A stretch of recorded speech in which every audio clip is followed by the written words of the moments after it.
Every sentence in English needs two things, a subject and a predicate. The subject is either a noun or a pronoun. A noun is a person, place, or thing. A noun can be plural, which means more than one.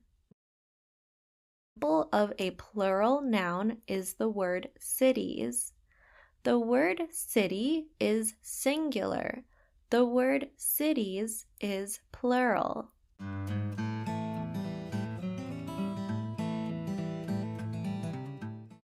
Pronouns are words that we use to replace a noun in a sentence to avoid repeating nouns too much.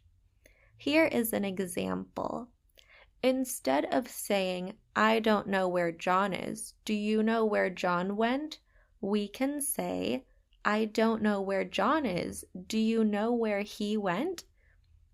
He is a pronoun that we use to replace a singular male subject in a sentence. Pronouns can also be plural. The most common plural pronoun is they. Here is an example. Look at these sentences. I have been to both New York and Paris. New York and Paris are beautiful. Instead of saying this, we can say, I have been to both New York and Paris. They are beautiful. In the second sentence, we can use they, which is a plural pronoun, instead of repeating New York and Paris. Remember, the subject of a sentence is what the sentence is about, and the subject will either be a noun or a pronoun. So, what is the predicate? The predicate of the sentence tells us what the subject is doing. At the very least, a predicate must contain a verb. So, every sentence needs a subject and a verb. Let's look at another example. The subject of the sentence is I, and the verb is went. Went is the past tense form of the verb to go. So the sentence pattern is subject plus verb plus complete predicate of the sentence is the verb plus the rest of the predicate. The rest of the predicate gives us more information about the sentence. He works at the bank. What is the complete predicate of this sentence? The complete predicate is works at the bank. The verb is works. What is the subject of this sentence? The subject of this sentence is he is a singular masculine pronoun. We use he to replace a singular masculine subject. If we are replacing a singular masculine object of the sentence, then we use the pronoun him, like this. I saw him yesterday. In this sentence, the subject is I, the verb is saw, which is the past tense form of the verb to see, and the object of the sentence is him.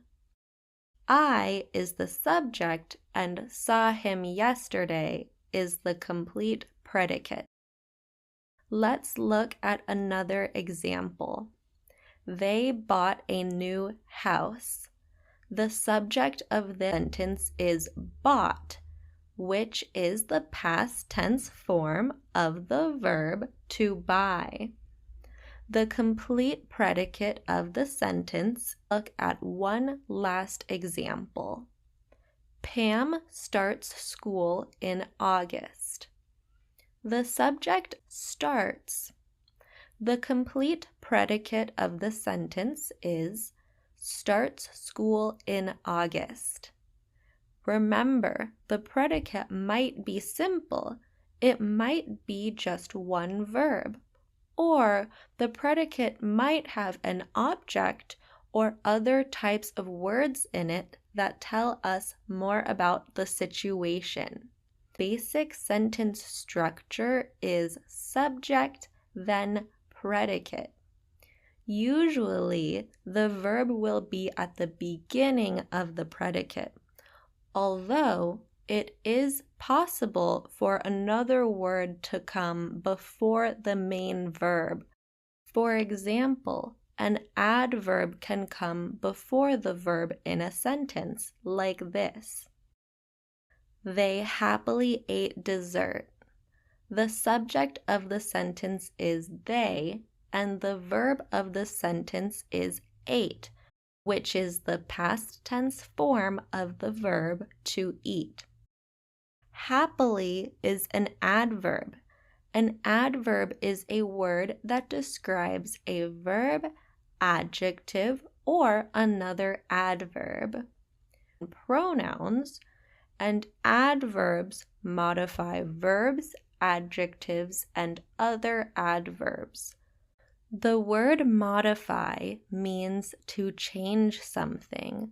We call words that help change or give more meaning to other words modifiers.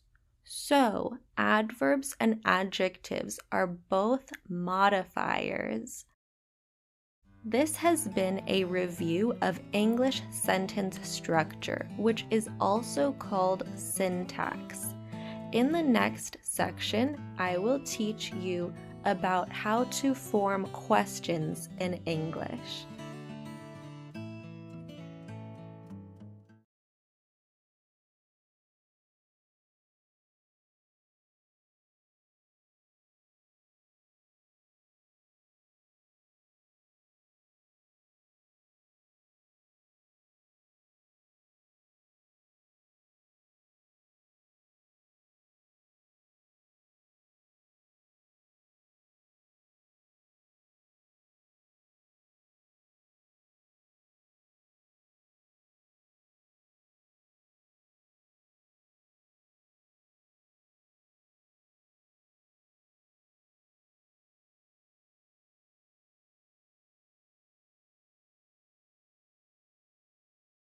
In the previous lecture, we reviewed basic English sentence structure, which is.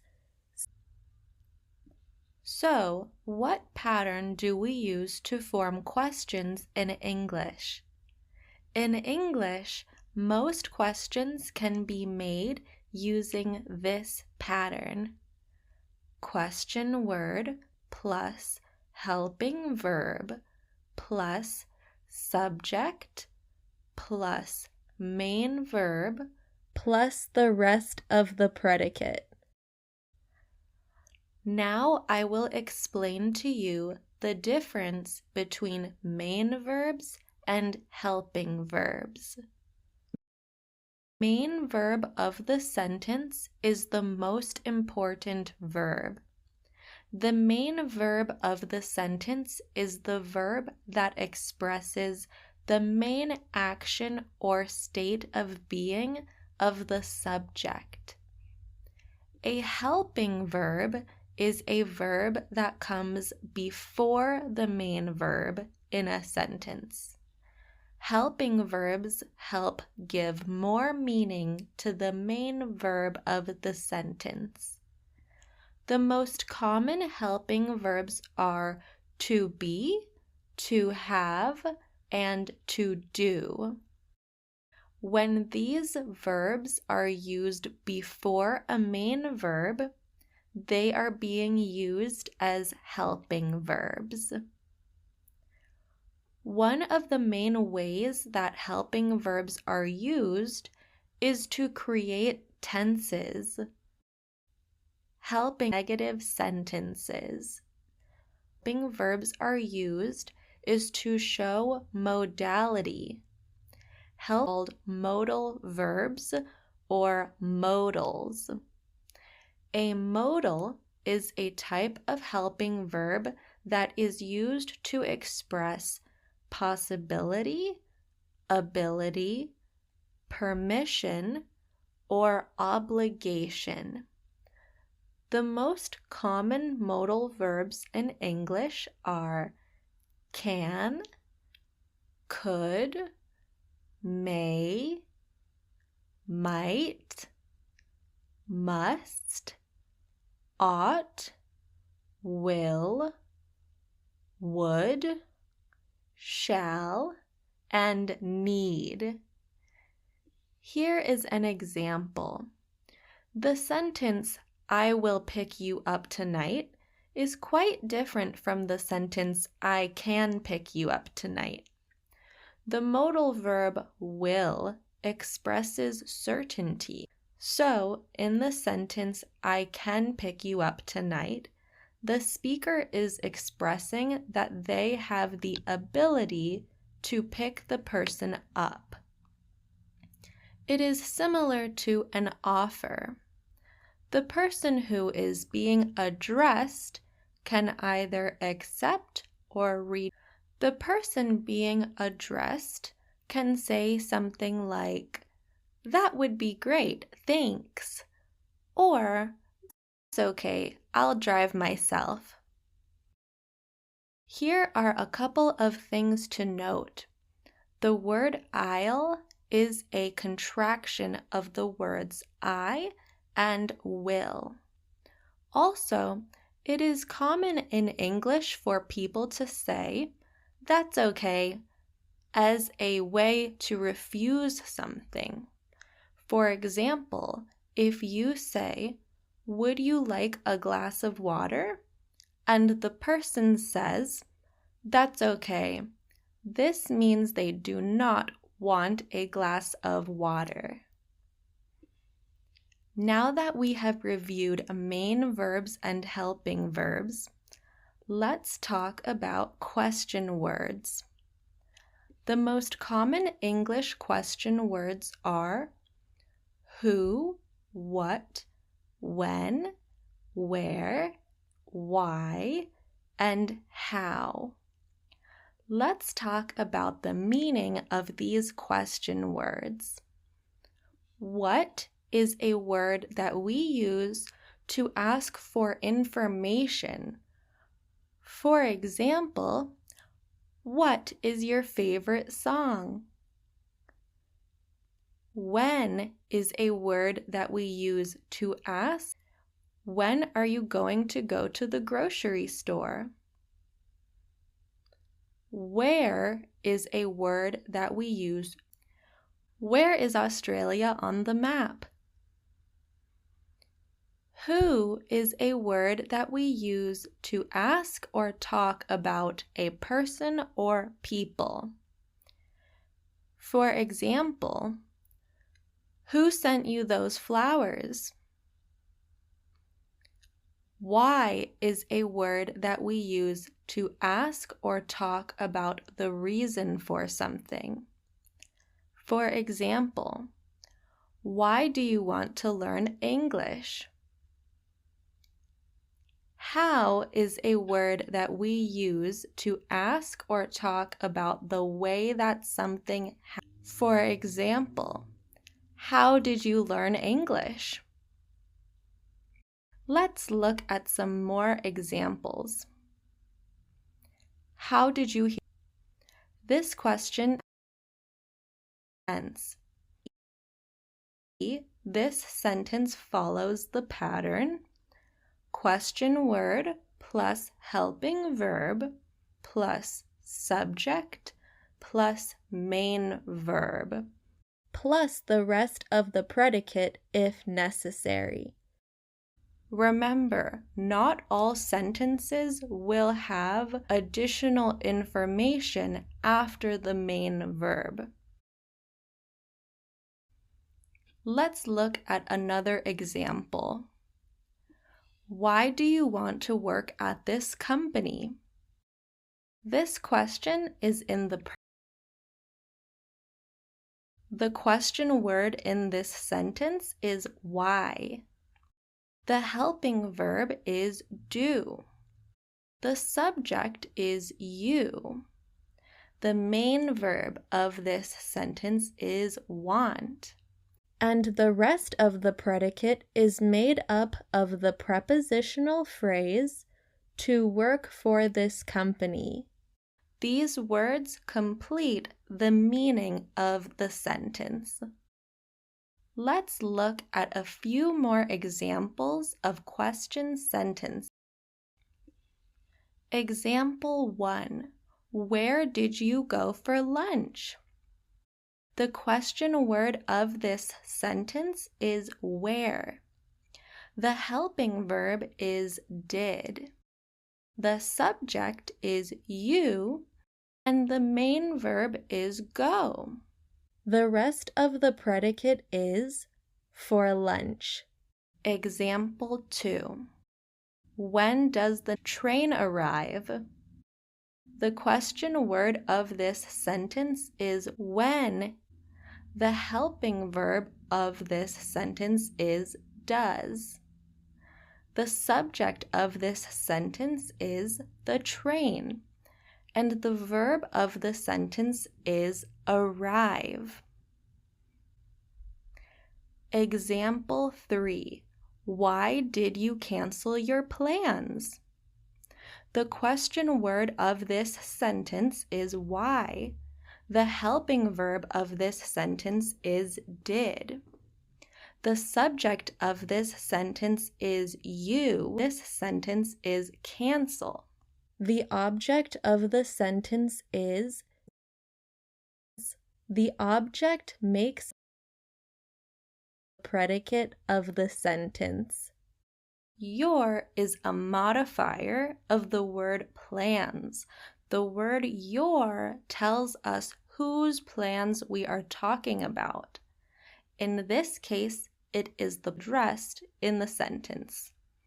Remember, the subject or object of the sentence can sometimes be made up of multiple words that give us more information. This has been a review of English question words. In the next lecture, I will review how to talk about the past in English.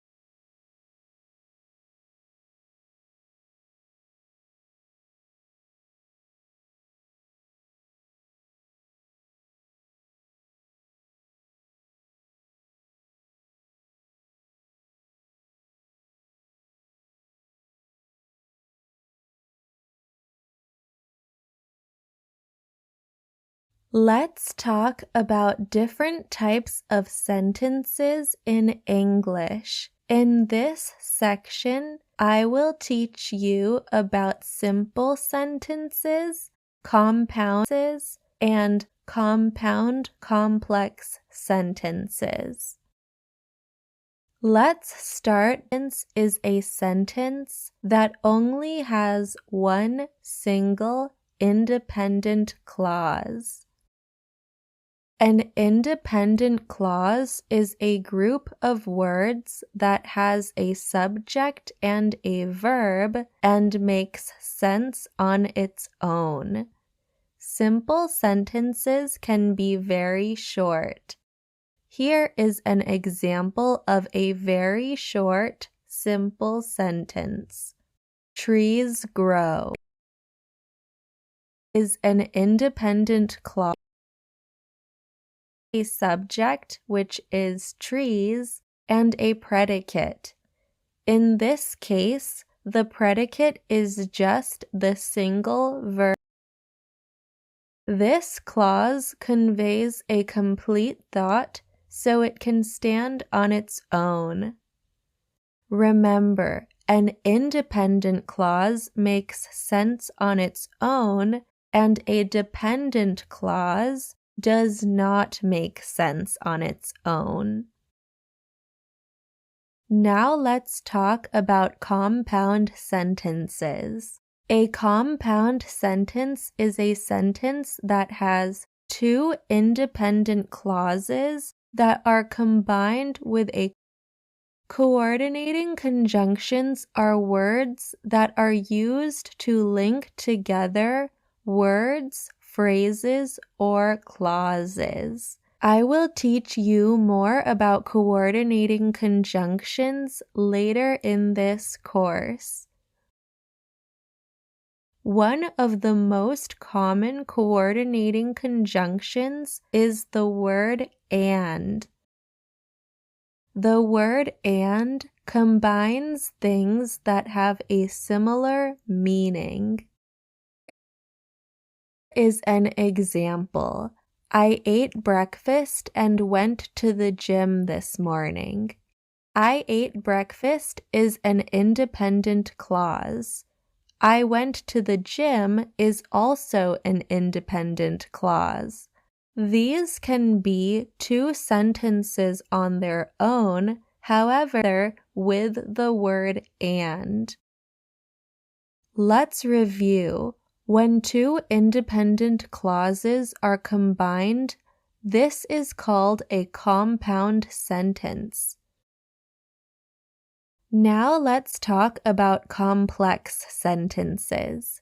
A complex sentence is a sentence with more dependent clauses.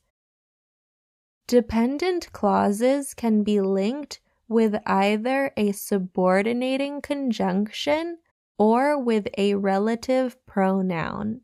Subordinating conjunctions are named that because they are used with subordinate clauses. A main can stand alone as its own sentence.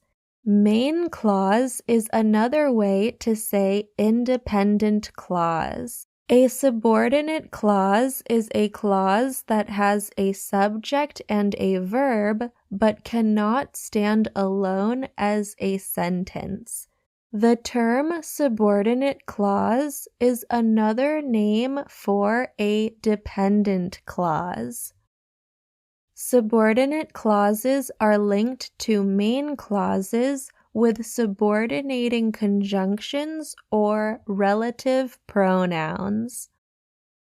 So, we can use subordinating conjunctions to link two clauses while also showing the relationship between them. The subordinating conjunction that you should use depends on what the relationship is between those clauses. I will teach you about subordination. For now, let's look at an example of one very common subordinating conjunction. One of the most common subordinating conjunctions in English is the word because. This subordinating conjunction is used to introduce an idea that explains the previous idea. Let's look at an example of how we can make a complex sentence using the subordinating conjunction because. I was late to work today because I missed the bus. In this sentence, there are two clauses, one independent clause and one dependent clause. The independent clause in this sentence is, I was late to work today. This clause makes sense on its own, so it is an independent clause. The dependent clause starts with the subordinating conjunction because. The dependent clause in this because I missed the bus.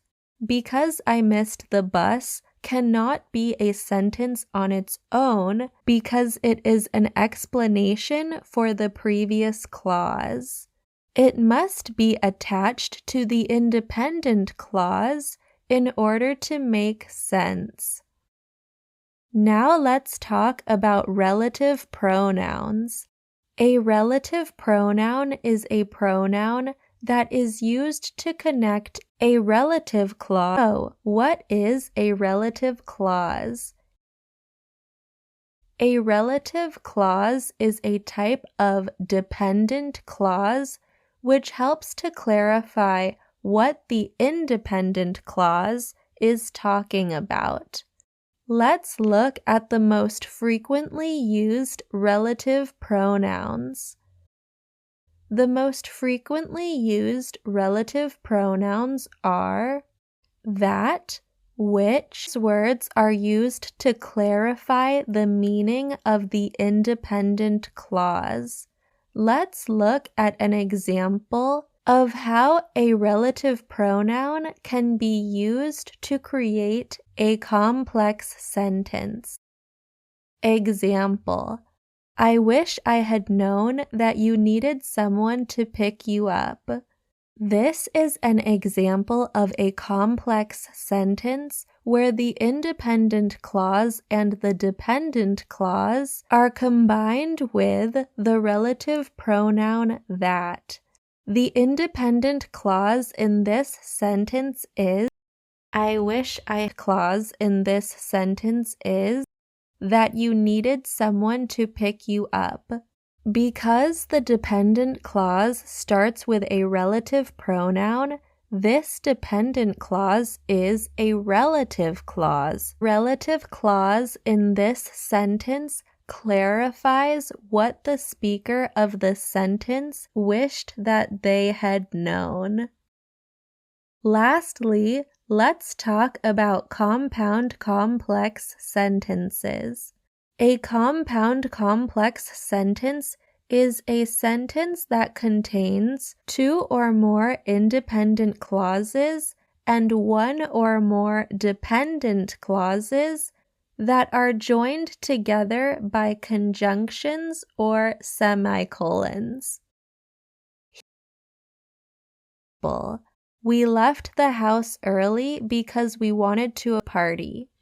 As you can see in this example, the first part of the sentence is an independent clause. The independent clause is, we left the house. This independent clause is connected to a dependent clause with the conjunction because. The dependent clause that is connected to the independent clause with is the clause because we wanted to avoid traffic. The next clause joins the other two clauses with the less. The last clause is, nevertheless, we were late to the party. This last clause, just like the first clause in the sentence.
Let's talk about subject-verb agreement.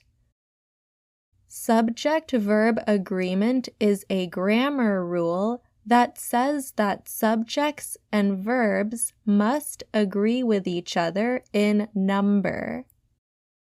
This means that if the subject is plural, then the verb must also be plural. Countable nouns can be matched with either singular or plural verbs. However, uncountable nouns are always matched with singular verbs. Let's review singular and plural verbs to help you understand. Do you remember how we pluralize nouns? Most of the time, we add an S to the end of a noun to make it plural, and we remove an S at the end of a noun to make it singular, like this. Boy is singular. Boys is plural.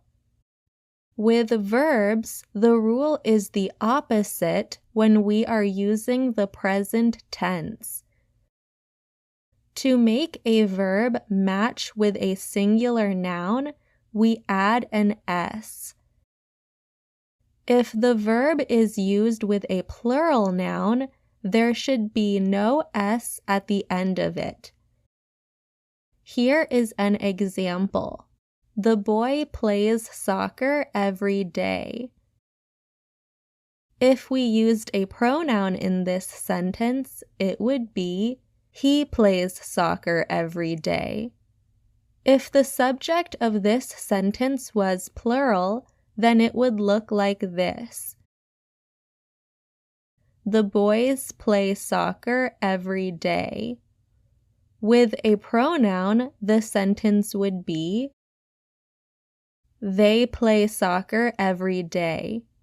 Remember, this rule is for when we are using verb tense.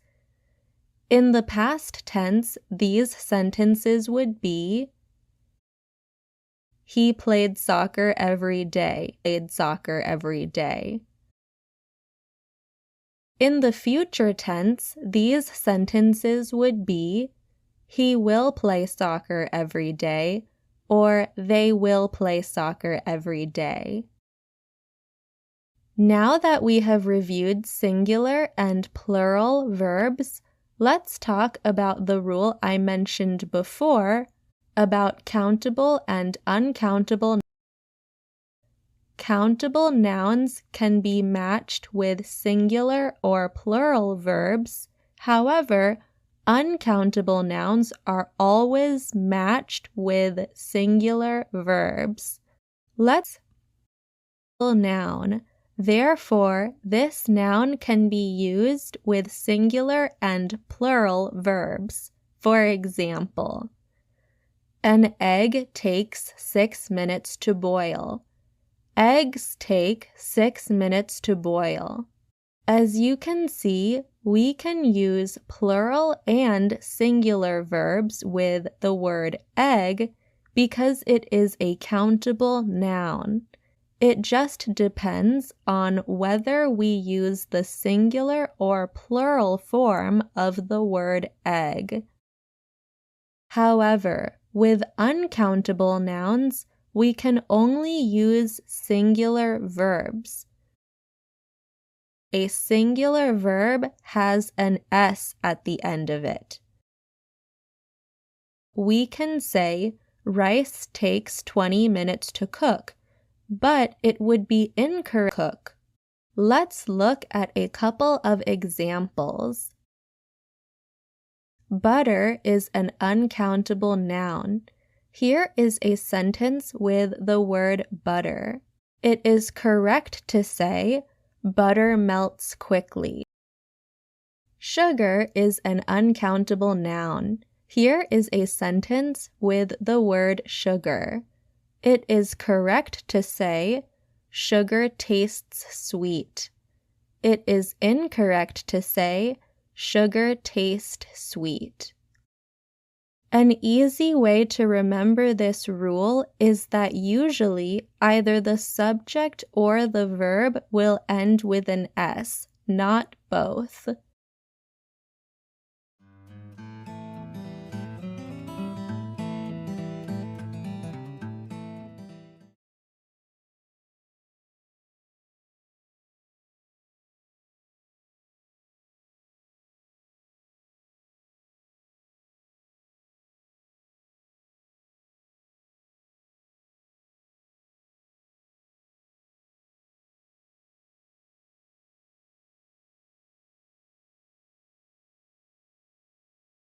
In this section, I will talk more about sentence predicates, and I will also teach you about the 5 main English sentence patterns. Let's talk about grammatical objects. A grammatical object is a word or group of words that completes the meaning of the verb or preposition in a sentence, a noun or a pronoun. The object receives the action of the verb. The subject performs the action of the verb. Let's review. The subject usually comes before the predicate. The object is part of the predicate.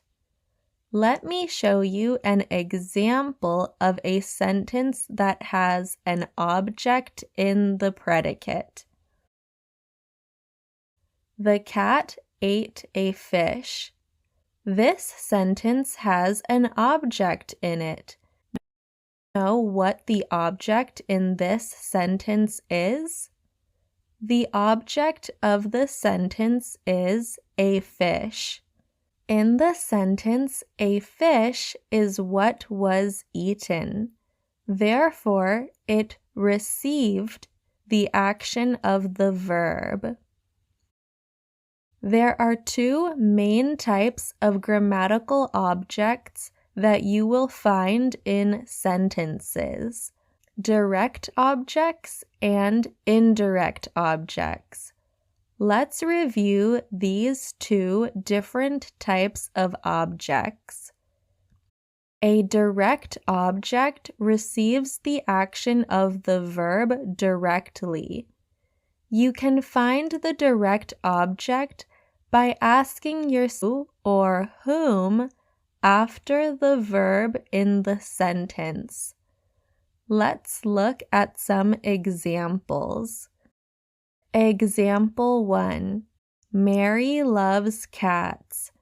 To find the direct object in this sentence, we can ask Mary loves what? Or Mary loves who? The answer to this question is cats. So, cats is the direct object in the sentence. Mary is the subject, loves is the verb, and cats is the direct object. Example 2. The restaurant served many the subject. Served is the verb. Many people for lunch, which is a noun phrase, is the direct object.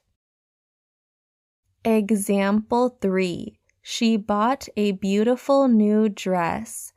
She is the subject, bought is the verb, and a beautiful new dress, which is a noun phrase, is the direct object of the sentence. Now you know that the direct object receives the action of the verb. In contrast, an indirect object is the noun, pronoun, or noun phrase that is affected by the action rather than receiving the action directly from the verb. Usually, an indirect object comes after a preposition. You can find the indirect object of a sentence by asking the questions at whom, to whom, for whom, or from whom. Remember, not all sentences contain a direct object. It is also important to know that many sentences do not have an indirect object. A sentence with a direct object in it may or may not have an indirect object. A sentence must have a direct object in it in order to have an indirect object. Sentences with indirect objects in them. Remember, we can find the indirect object by asking the question at whom, to whom, for whom, or from whom. Here is an example. He gave her a birthday present. In this sentence, he is the subject, gave is the verb, birthday present is the direct object, and her is the indirect object. Birthday present is the direct object because it is the part of the sentence that directly receives the action of the verb. You can also find the indirect object by looking for it between the verb and the direct object. As you can see, her is between the verb gave and the indirect object, a birthday present. Another example. Try to identify the subject, verb, direct object, and indirect object in this sentence. John's boss gave him a promotion. You should note that John's boss is a noun phrase, so this pair of words functions as one noun. The subject of this sentence is the noun phrase John's boss. The verb is gave. What did John's boss give? To him.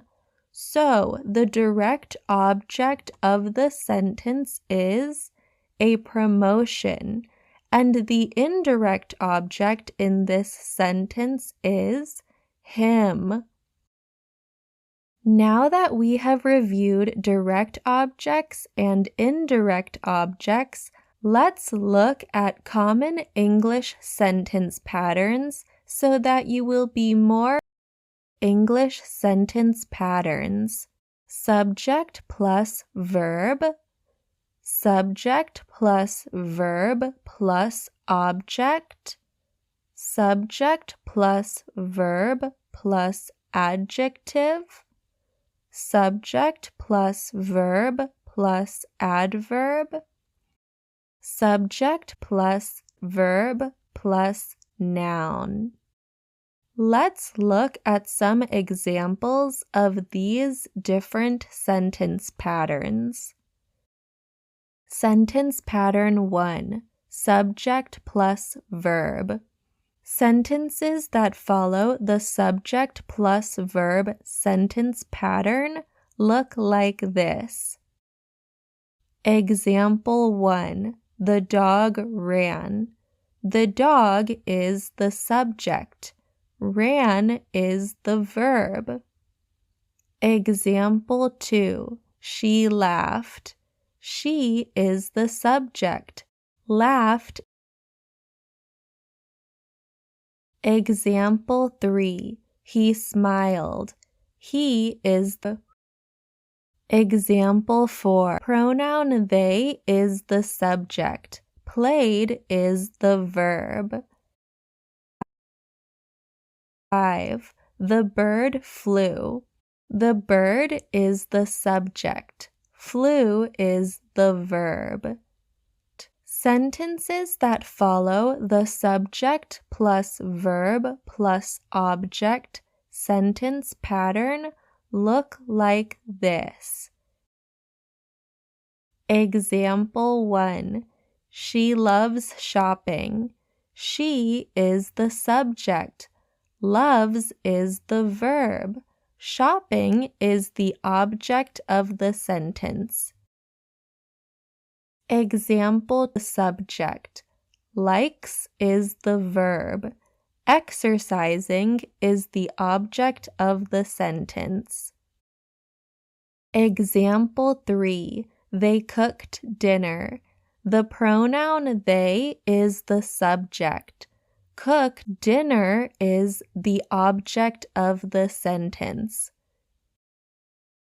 Example 4. John bought a car. John is the subject. Bought is the verb. A car is the object of the sentence. Example 5. They rode the train. The pronoun they is the subject. Rode is the verb. The train is the object of the sentence. Sentence pattern 3. Subject plus verb plus adjective.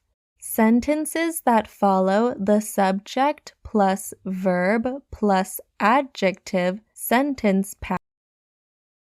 Example 1. The dress is beautiful. The dress is the subject. Is the verb. Beautiful is an adjective. Example 2. The grass is green. The grass is the subject. Is the verb. Green is an adjective. Example 3. I am busy. I is the subject. Verb. Busy is an adjective. Example 4. Subject. Is the verb. Funny is an adjective. Example 5. John was surprised. John is the subject. Was is the verb. Surprised is an adjective. Sentence pattern 4. Subject plus verb plus adverb. Sentences that follow the subject plus verb plus adverb sentence pattern look like this. Example 1. The dog barked loudly. The dog is the subject. Barked is the verb. Loudly is an adverb. Example 2. The bird sang beautifully. The bird is the subject. Sang is the verb. Beautifully is an adverb. I cleaned already. I is the subject. Cleaned is the verb. Already is an adverb. Example 4. He arrived late. He is the verb. Late is an adverb. Example 5. She travels often. She is the subject. Travels is the verb. Often is an adverb. Sentence pattern 5. Subject plus verb plus noun. Sentences that follow the subject plus verb plus noun sentence pattern look like this. Example 1. He is an actor. He is the subject. Is the verb. An actor is a noun phrase. Example 2. She is a verb. A mother is a noun phrase. Example 3. They are friends. They is the subject. Are is the verb. Friends is a noun. Example 4. This dog is the verb. My pet is a noun phrase. Example 5. That is my wallet. That is the subject. Is the verb. My wallet is a noun phrase.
In this lesson, I will teach you about nouns.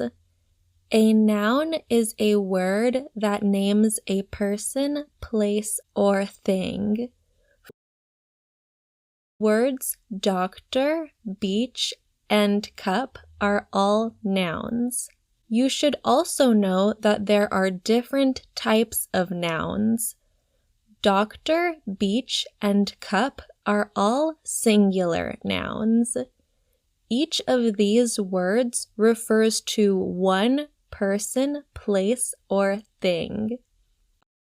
Opposite of a singular noun is a plural noun.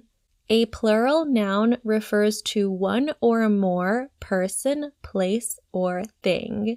Most of the time, you must add an S or an ES to the end of a noun to make it plural.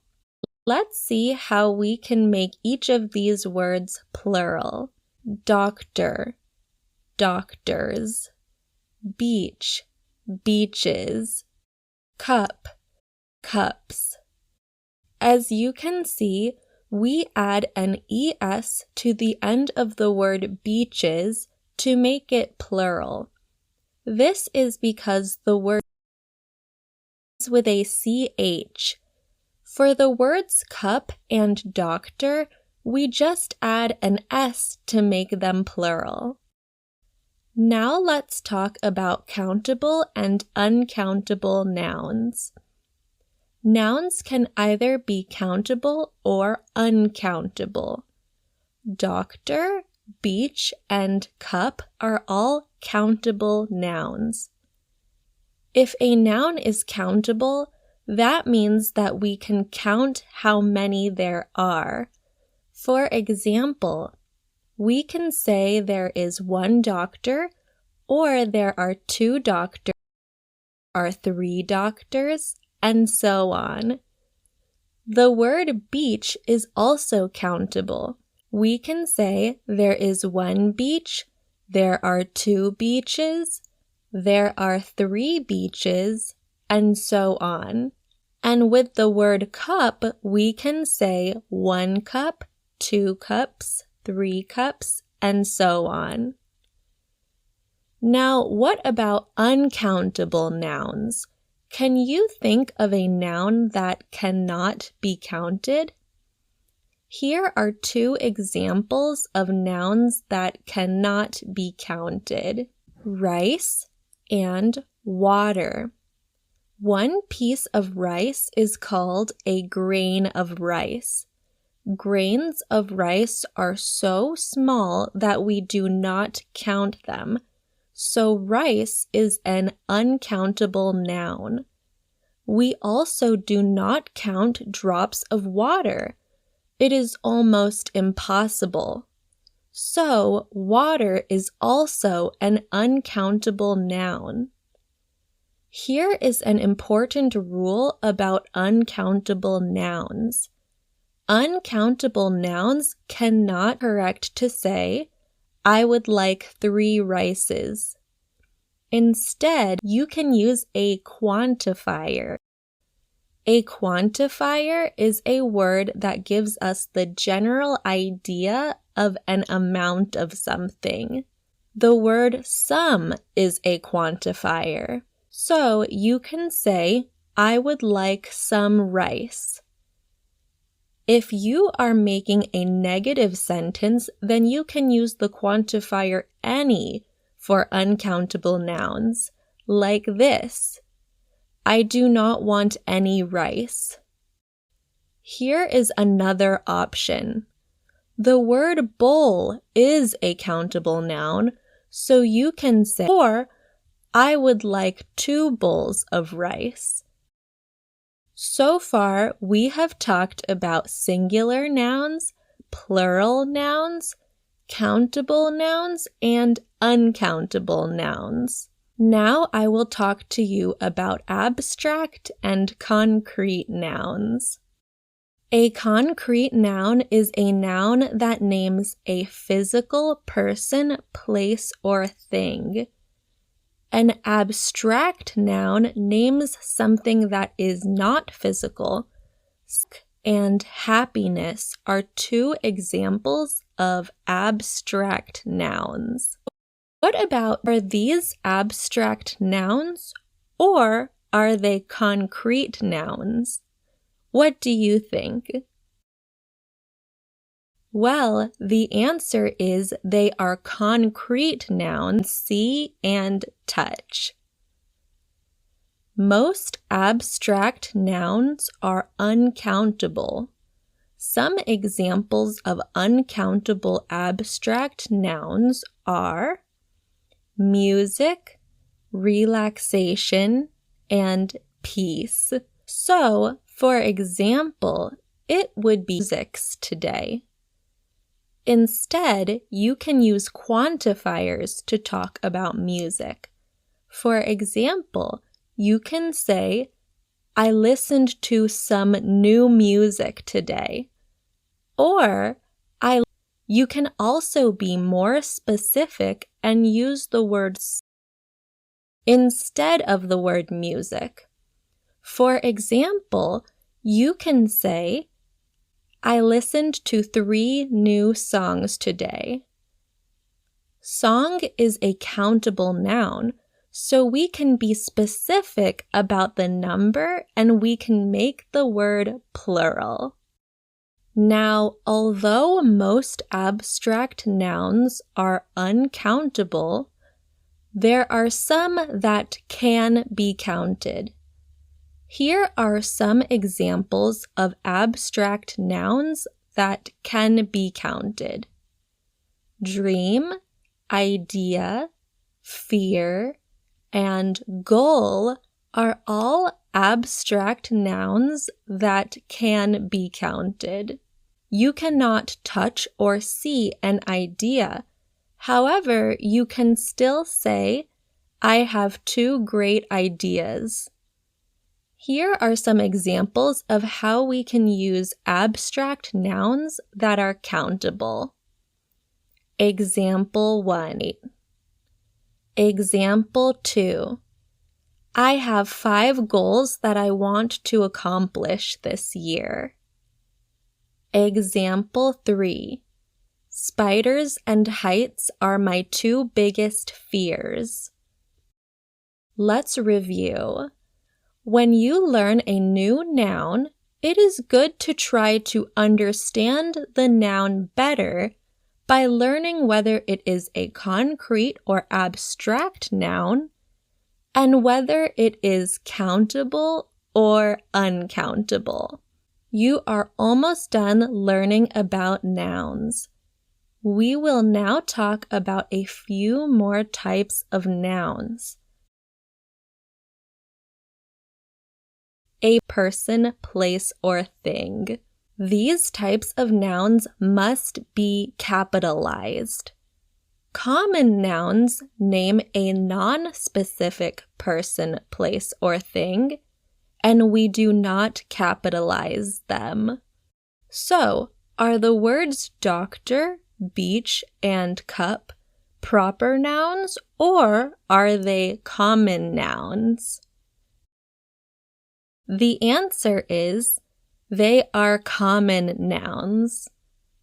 Let's look at some examples. Example 1.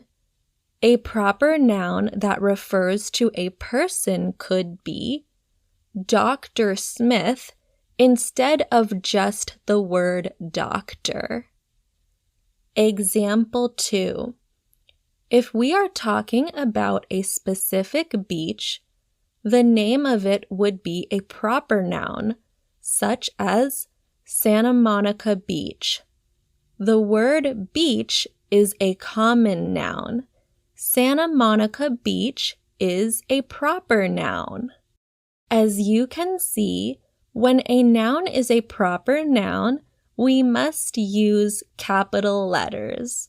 Now let's talk about noun phrases. A noun phrase can function as one noun.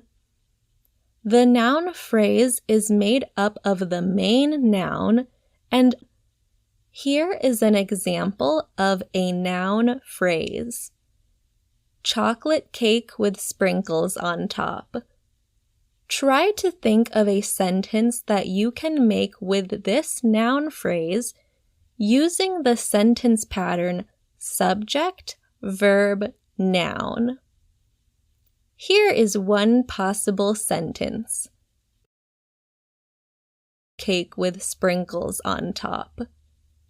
You can see in this sentence that chocolate cake with sprinkles on top functions as one single noun, even though it is made up of many words. In this sentence, I is the subject, love is the verb, and chocolate cake with sprinkles on top is a noun phrase that functions as a single noun. We can also use chocolate cake with sprinkles on top as the subject with the same sentence pattern, subject, verb, noun. Here is my example. Chocolate cake with sprinkles on top is my favorite food. In this sentence, chocolate cake with sprinkles on top is the subject of the sentence. Is the verb of the sentence, and my favorite food is another noun phrase.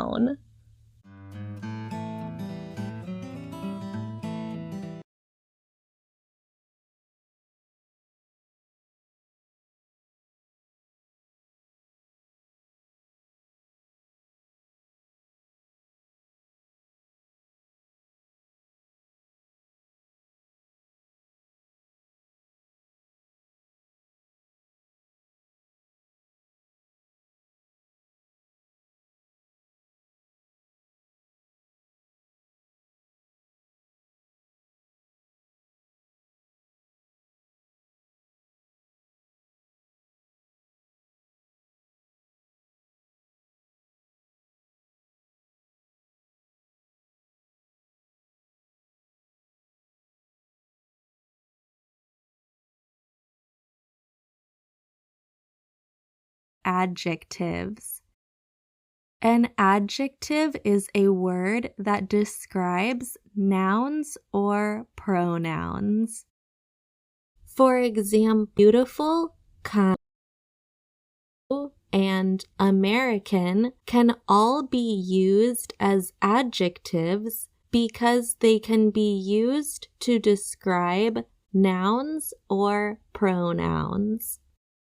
Here is an example. The sky is blue. In this sentence, the word blue is used to describe the sky.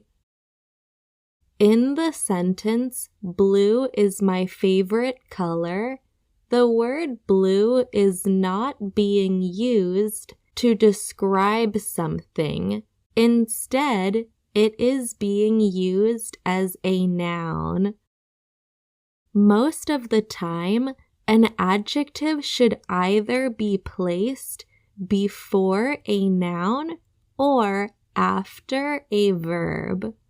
Look at this sentence. The cute puppy wagged its fluffy tail.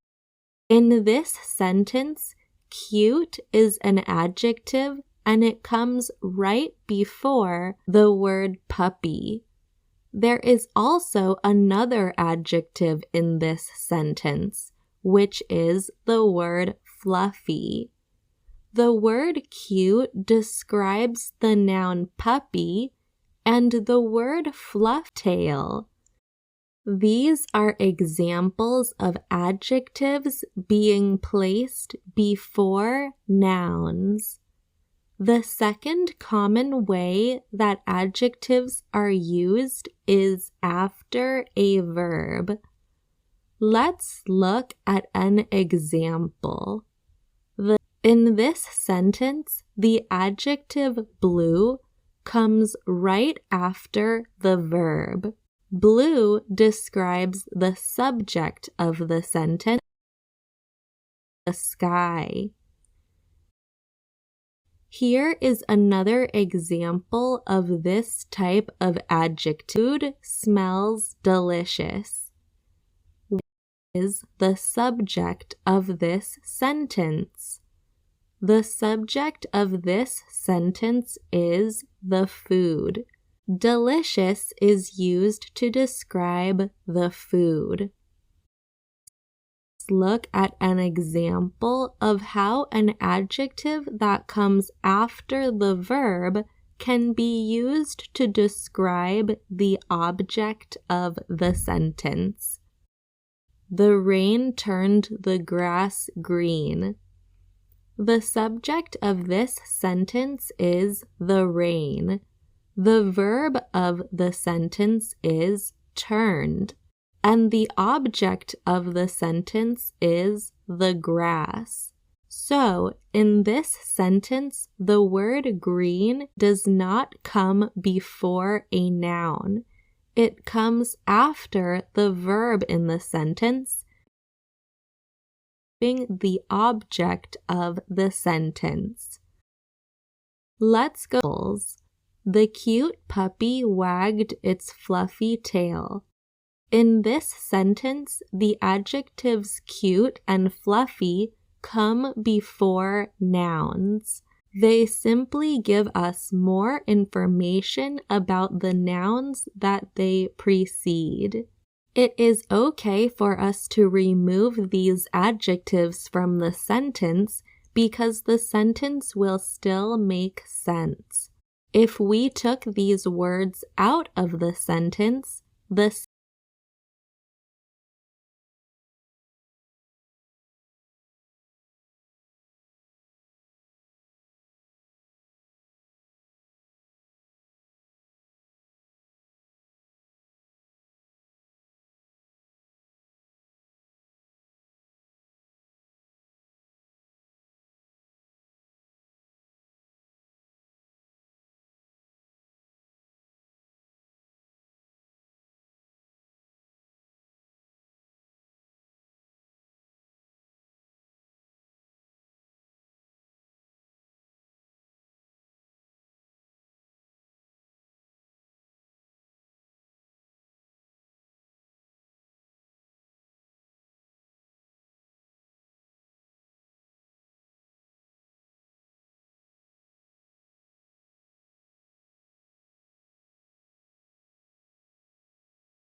A preposition is a word that comes before a noun, pronoun, or noun phrase to help describe a specific relationship to the rest of the clause.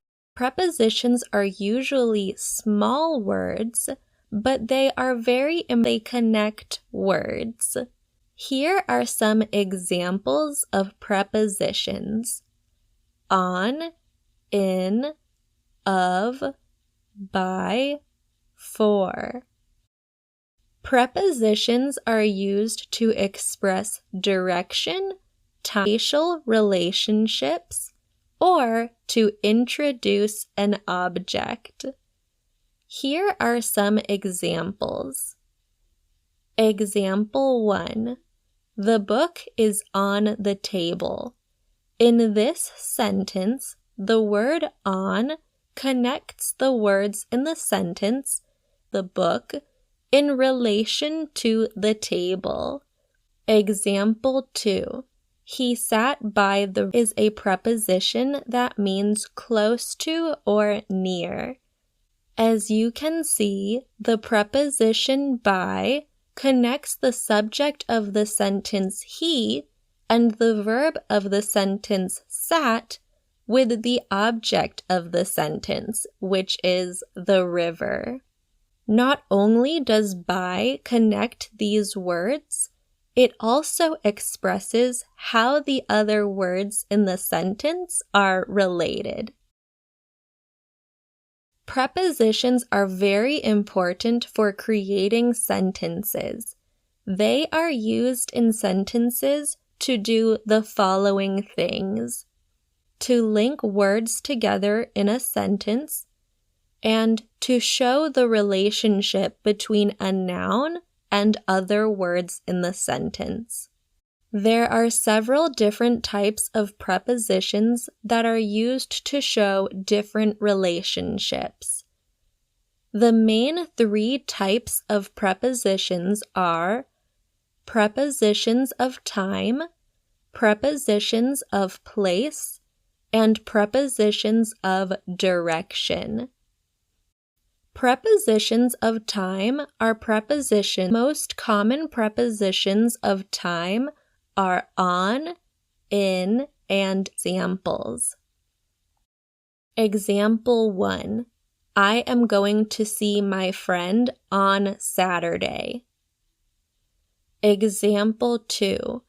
I will be finished with my school semester in 1 week. Example 3. I have an appointment at 5 p.m. Prepositions of place are prepositions that show where. The most common prepositions of place are in, at, on, under, above, and between. Let's look at some examples. The dog is in the yard. The dog is at the park. The boat is under the bridge. The television is above the fire. The hot sauce is between the salt and pepper. Prepositions of direction are Some of the most common prepositions of direction are to, into, onto, of. She went to the store. She went into the store. He went onto the stage.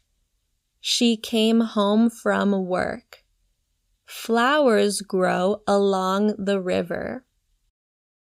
Now let's talk about prepositional phrases.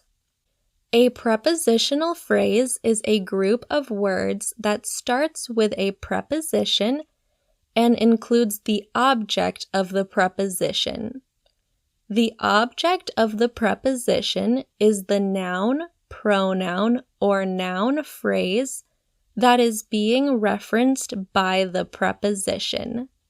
Here are some examples of how prepositional phrases can be used in sentences. Example 1. She sat by the river. In this sentence, the prepositional phrase is by the river. The preposition is the word by, and the action is the river. Example 2. They hiked up the side of the mountain. In this, the prepositional phrase is up the side of the mountain. The preposition in this phrase is the word up. The object of the preposition is the side of the mountain. The side of the mountain is a noun phrase, so it functions as a single noun. Example 3. The dog swam to the edge of the pool. In this sentence, the prepositional phrase is to the edge of the pool. The preposition in this phrase is the word to. The object of the preposition is the noun phrase, the edge of the pool.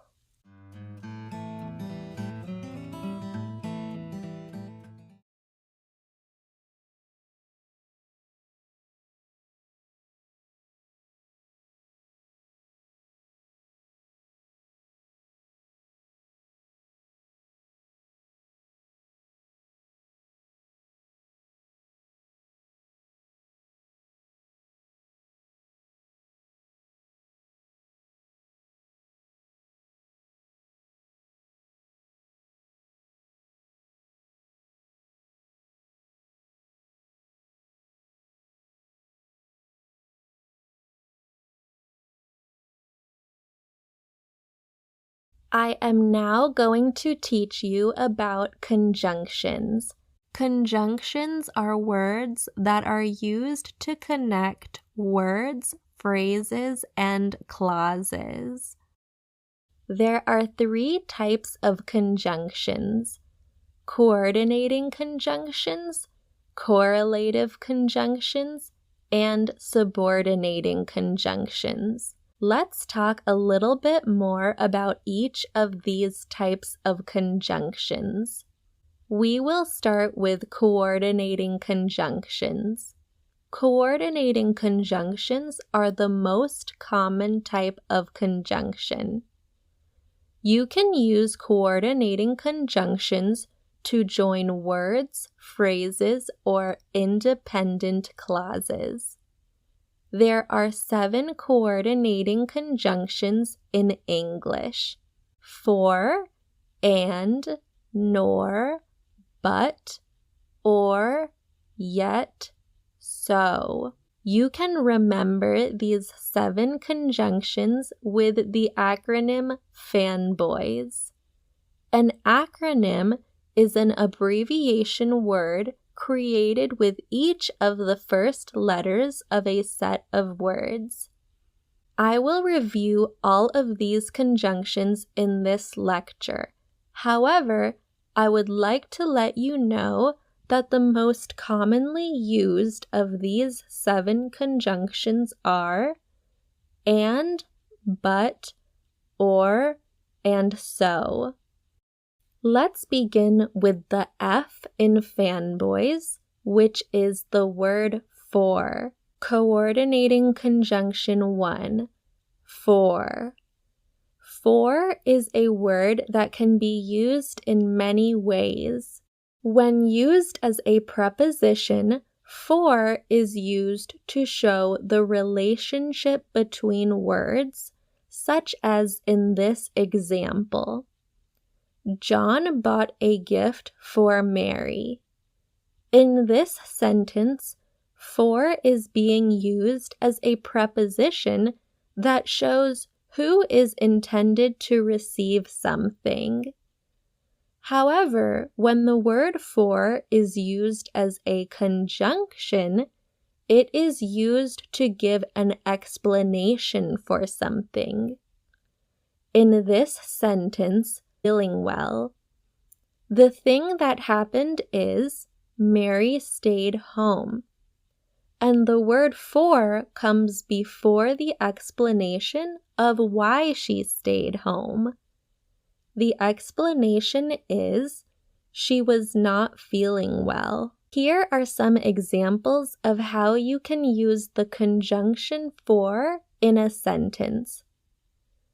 I didn't go outside today, for it was raining. I thanked them, for they were very kind to me. I went today, for it was cold outside. In all of these examples, each sentence has two independent clauses. For is typically used only to join two independent clauses, where the second clause is the explanation for the first clause.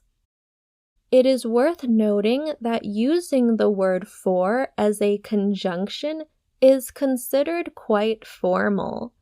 In the US, most of the time when we hear someone using for as a conjunction, it is in older or historical movies and TV shows. Coordinating conjunction 2, and. The conjunction and is used to add two things together, and can be used to join words, phrases, or independent clauses. Here are some examples. Mary and Emma are sisters. In this sentence, and is used to join Mary and Emma to help say that together they are sisters. Here is another example of a sentence that uses the conjunction and. I now pronounce you. We can also use and to turn two sentences into one sentence. Here is an example. Mary is in high school. Emma is in high school. We are saying the same thing about both of them. So we can combine the sentence like this. Mary and Emma are in high school. The conjunction and can also be used as a conjunction before the last word when you are talking about items in a list. Here is an example. John, what do you need from the grocery store? Mary, I need meat, potatoes, apples, and juice. As you can see, and is used as a conjunction to link words, phrases, or independent clauses that have similar importance. Coordinating conjunction 3, nor. Nor is a conjunction that connects two clauses. Nor is used to introduce a second negative idea after a negative idea has already been said. Here are some examples. Example, healthy, nor do I like exercising. 2. I do not smoke cigarettes, nor do I drink alcohol. Example 3. I have not bought groceries nor started dinner yet.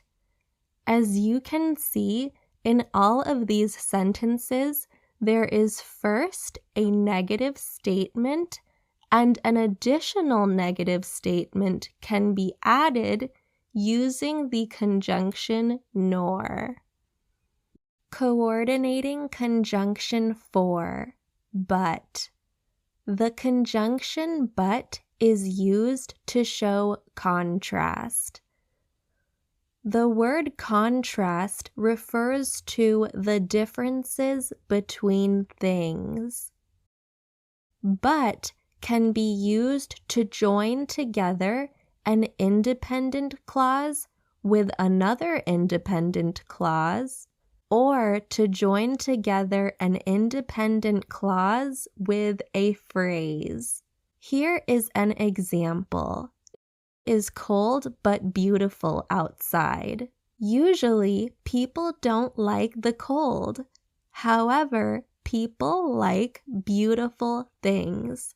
So this sentence is expressing two things that seem opposite of one another and is linking them together with the conjunction but. Let's look at a few more examples. Example 1. I want to go outside. It is raining. These sentences can be combined with the conjunction but like this. But it is raining. In this sentence, this to go outside, but it is raining.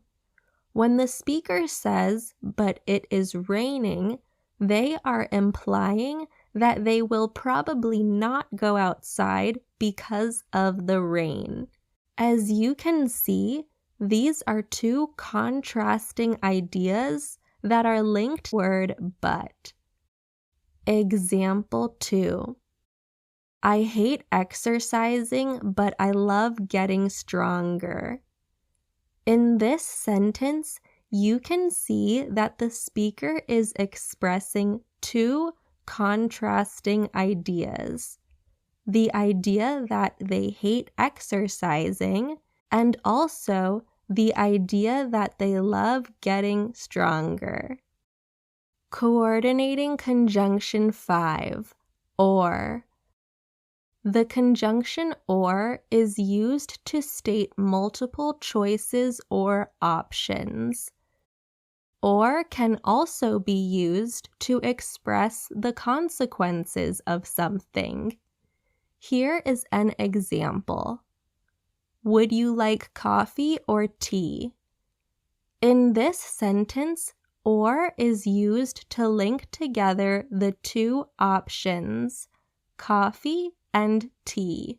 Example of how or can be used to show consequence. Fail the test. This sentence suggests that if the speaker does not study more, the consequence might be that they fail the test. Coordinating conjunction 6, yet. Yet is a conjunction that is very similar to but. They are usually interchangeable. In English, we try to avoid repeating words too much, especially when writing an essay or speech. So we can use the conjunction yet instead of but if we want to avoid repeating. Remember, just like the conjunction but, yet is used to show contrast between the two words or clauses that it is linking. Here are some examples of sentences that use the conjunction yet. Example 1. She is mad at me, yet she still wants to spend time with me. Example 2. It is cold yet sunny today. Example 3. He was tired, yet he continued to study. As you can see, in all of these sentences, yet is being used to link together two ideas that are quite different. Together, these ideas express what the situation is. You should know that yet is commonly used in a different way as an adverb. When the word yet is not being used as a conjunction to link two things together, it is being used as an adverb. Remember, an adverb is a word that modifies a verb, adjective, or another adverb. When used as an adverb, yet modifies a verb to indicate timing. The adverb yet is commonly used in negative sentences and questions. Examples. Taken the test yet. How is I have not taken the test different from I have not taken the test yet? When you say I have not taken the test yet, the word yet implies that you will take the test at some point in the future. Example 2. I have not organized my room yet. In this sentence, yet implies that the speaker will organize their room at some point in the future, but so far they have not done it. Example 3. I have not had lunch yet. This sentence implies that the speaker will have lunch today, but so far they have not. See, yet is used to specify timing when it is used as an adverb. When used to link words or clauses, yet is a conjunction. Coordinating conjunction 7. So. Conjunction so is often used to show the result of something. Do not get so confused with for. For is used to convey why something happened. So is used to show the result of something. 2 independent clauses. For example, Mary missed the to work. In this sentence, so is used to link the thing that happened, which is that Mary missed the bus, to the she was late to work. Here is another example. I ate dinner already, so I am not hungry. As you can see, I ate dinner already and I am not hungry are both independent clauses because they can each function on their own as be combined with so because the second independent clause expresses the result of the first independent clause. Now let's talk about correlative conjunctions. Correlative conjunctions are pairs or sets of conjunctions that are always used together. Correlative conjunctions can only be used to join two things together. Correlative conjunctions are similar to coordinating conjunctions because they help to combine things that, however, correlative conjunctions are different from coordinating conjunctions because they are pairs of words that work together.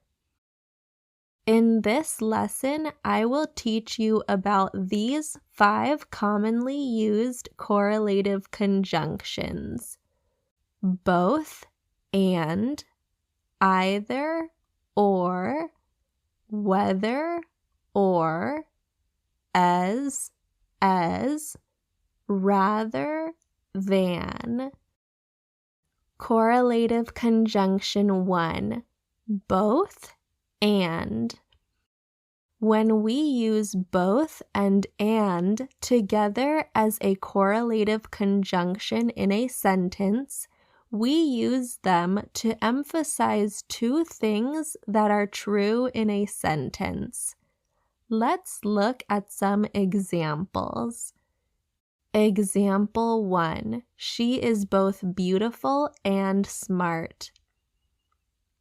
Example 2. It is both hot and dry today. Example 3. I am both excited and nervous. Correlative conjunction 2. Either or. When we use either and or together as a correlative conjunction in a sentence, we use them to emphasize two choices in the sentence. Let's look at some examples. Example 1. You can either decide now or later. Example 2. I can schedule your appointment at either 10 a.m. or 3 p.m. Example 3. He will either walk to school or take the bus. Correlative conjunction 3.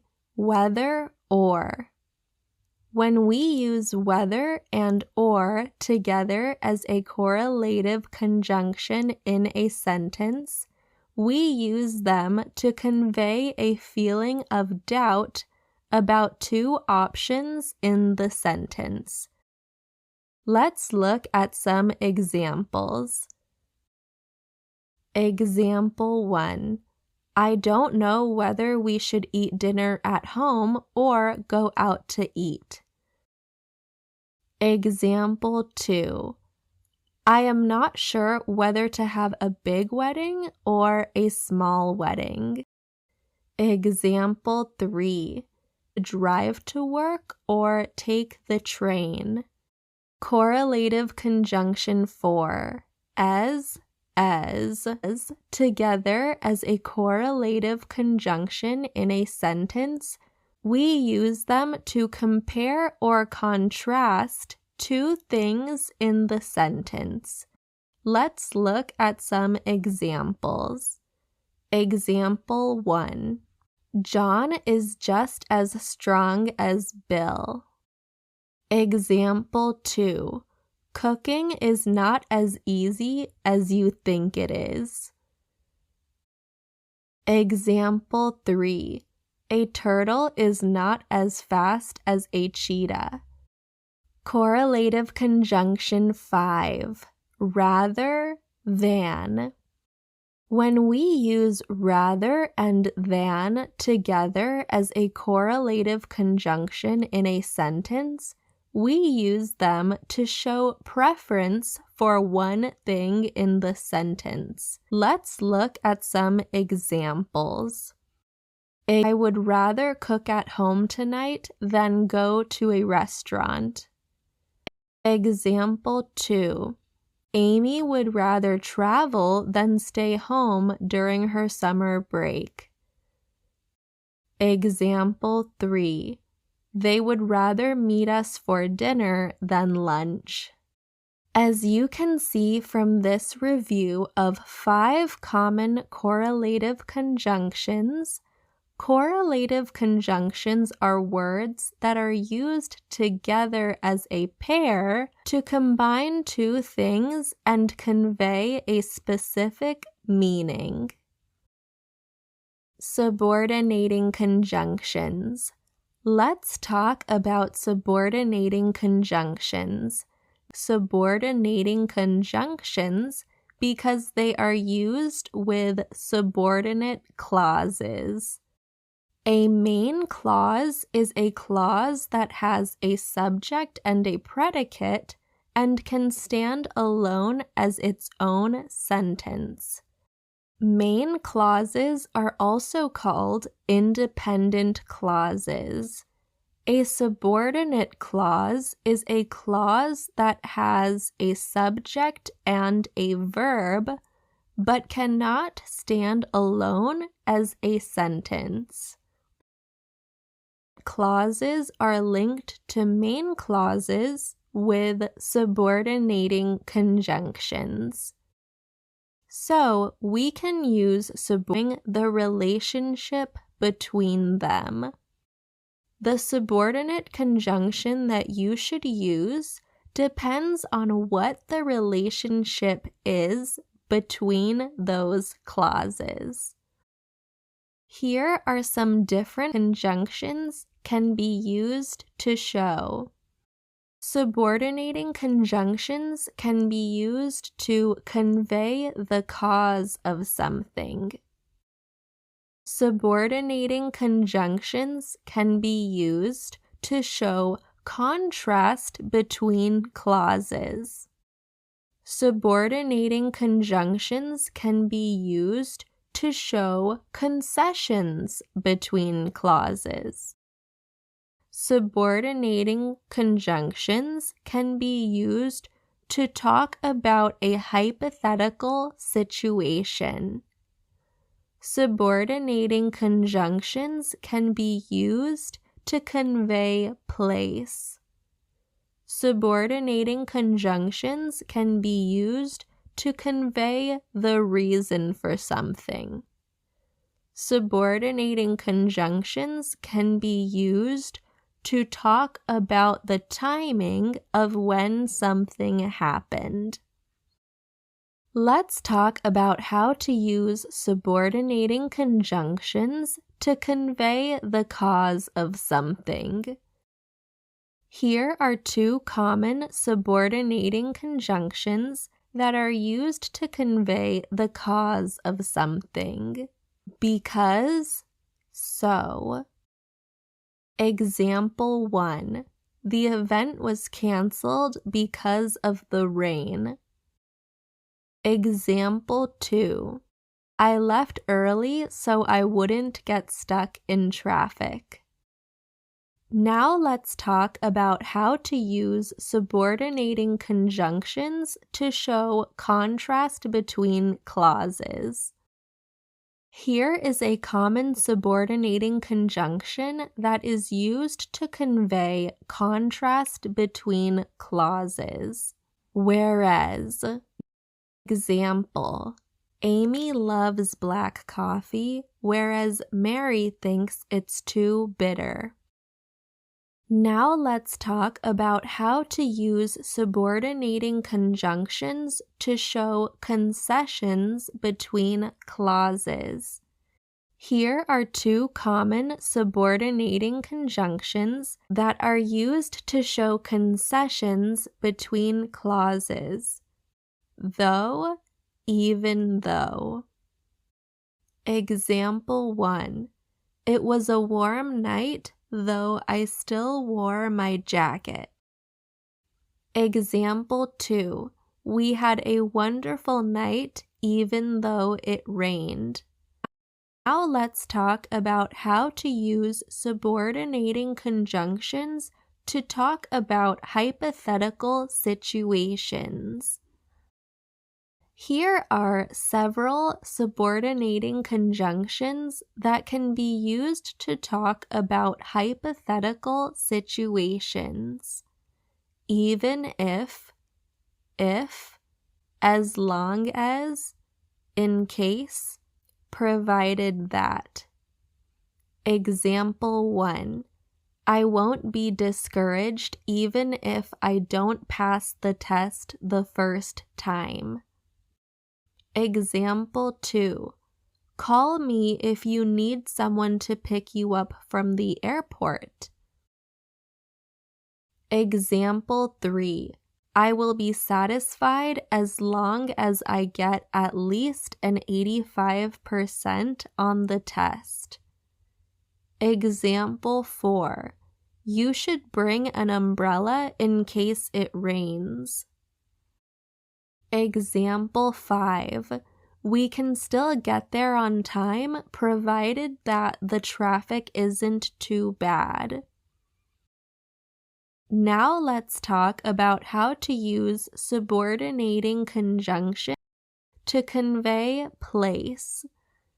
Here are two subordinating conjunctions that are used to convey place.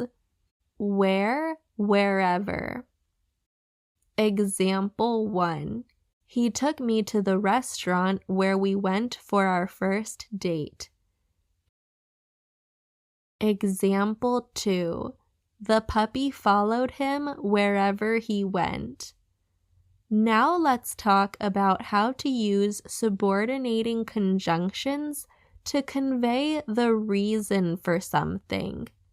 Here are two subordinating conjunctions that can be used to convey the reason for something. So that, so. Example 1. I opened the windows so that the room could cool off. Example 2. I always wake up early so I don't miss the bus. Now let's nating conjunctions to talk about the timing of when something happened. Here are 5 subordinating conjunctions that can be used to happen: before, when, after, until, whenever. Example 1. I always drink plenty of water before going for a jog. Example 2. I like to read when I'm waiting for the bus. Example 3. We are going to a restaurant after the movie ends. Example 4. You can't leave the parking lot until you get your parking pass validated. Example 5. I like to volunteer whenever I have some free time.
Now let's talk about the past continuous. You should use the past continuous tense progress at a certain time in the past.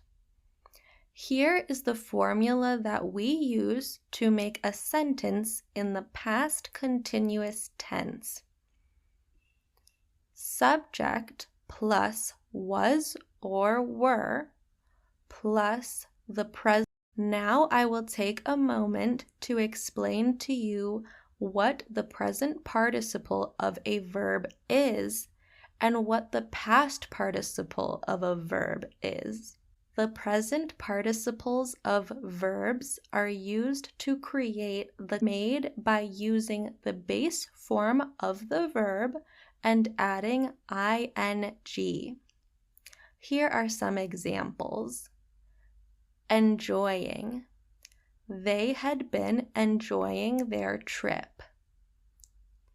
Talking. They had been talking all night. Crying. She had been crying all morning. The past participles of verbs are used to create the perfect tenses. Most past participles are made by using the base form of the verb and adding ed. Here are some examples. Enjoyed. They enjoyed eating lunch in the park. Talked. They talked on the phone all night. cried. She cried all morning. Present participles always end in ing.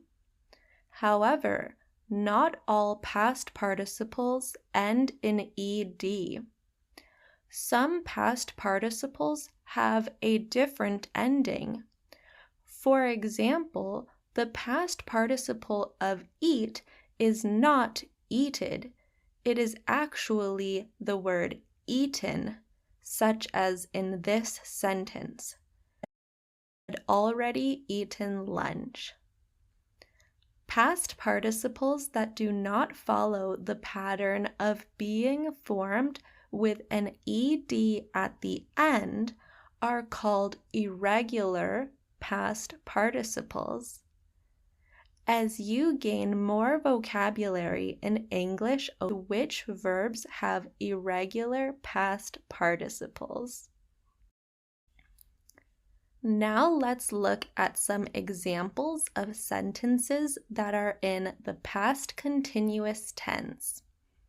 Remember, the formula for the past continuous tense is subject plus was or were plus the present participle of the main verb plus the rest of the predicate.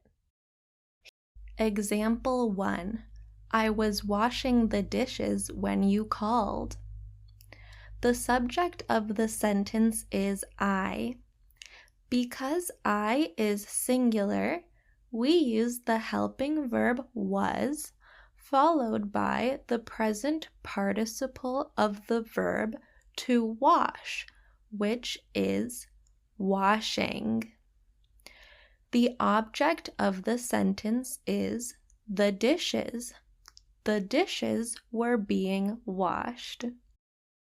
When you called is an example of an adverbial phrase. This phrase gives us more information about the timing of the situation. Example 2. They were playing all morning. The subject of the sentence is they. Pronoun, so we use the helping verb were followed by the present participle of the verb to play, which is playing. There is no object in this sentence. The phrase all morning is an adverbial phrase that expresses the timing of the situation. Example 3. He was working late last night. The subject of the sentence is he. He is a singular subject, so we use the helping verb was followed by the present participle of the verb to work. This sentence does not have an object. Late last night is an adverbial phrase that helps complete the meaning of the sentence. Let's talk about the words was and were. The words was and were are the past tense forms of the verb to be. We use was when the subject is singular. This means that if the subject is I, he, she, or it, we use was, like this. I was sleeping. He was sleeping. She was sleeping. It was sleeping. We use the word were if the subject is plural or in the second person. This means that if the subject is you, they, or we use the word were like this. You were sleeping. We were sleeping. They were sleeping. Now let's talk about how to make question sentences in the past continuous tense. To make a question sentence in the past continuous tense, you must invert the subject with the verb. Let's look at an example. Here is he was sleeping. Here is how to turn that affirmative sentence into a question. Was he sleeping? As you can see, I simply switched the subject with mark at the end.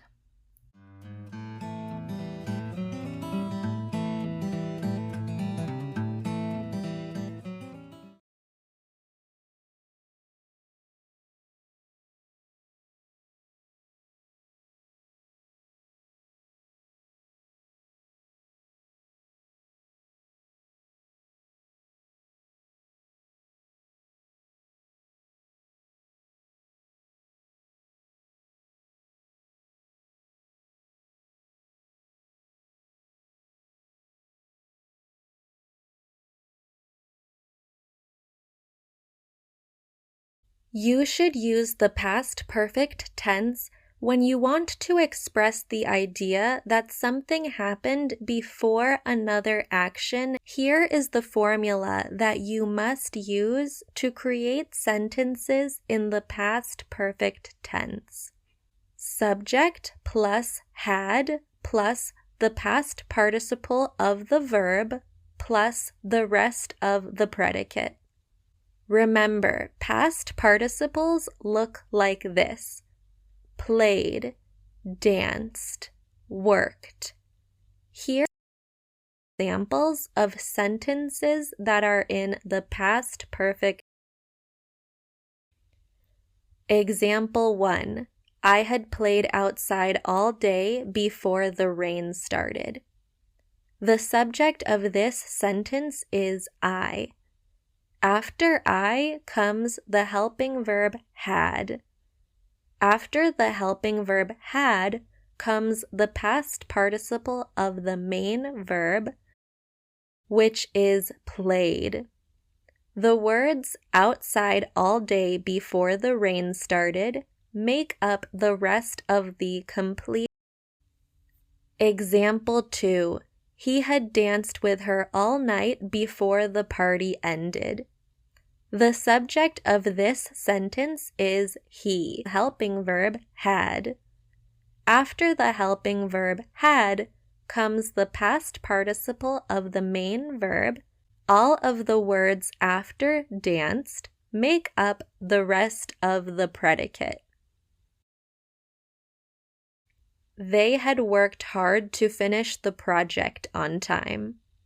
The subject of this sentence is they. After the subject comes the helping verb had. After the helping verb had comes the past participle of the main verb. The rest of the predicate is hard to finish the project on time. Now that I have talked about how to make affirmative sentences in the past perfect tense, let's talk about how to make question sentences in the past perfect tense. To make a question sentence in the past perfect tense, you must use the helping verb had before the subject, followed by the past participle of the main verb. We often use the word ever when asking a question in the past perfect tense to emphasize whether or not something has been the case at any point in the past. Let's look at some examples. Example 1. Before you graduated, had you ever considered studying abroad? This sentence begins with an adverbial phrase to express time. The adverbial phrase in this sentence is situated. After this adverbial phrase comes the main part of this sentence starts with the helping verb had followed by the subject of the sentence, which is you. After the subject of the sentence comes the word ever. Before the main verb and after the subject, we put the word ever. The main verb of the sentence is considered, which is the past participle of the verb to consider. Studying up of the sentence. Example 2. Had they met before working together? The first word of after the helping verb had comes the subject of the sentence, which is they. They is followed by the main verb of the sentence, met. Before working together is an adverbial phrase that expresses timing. Example 3. Already when you joined the team? The first word of this had, the helping verb had, is followed by the subject of the sentence, which is they. The main verb of the sentence is finished. Finished is the main verb is followed by the object of the sentence, which is the project. The words already when you joined the team make up an adverbial phrase. Adverbial phrase make up the rest of the predicate of the sentence.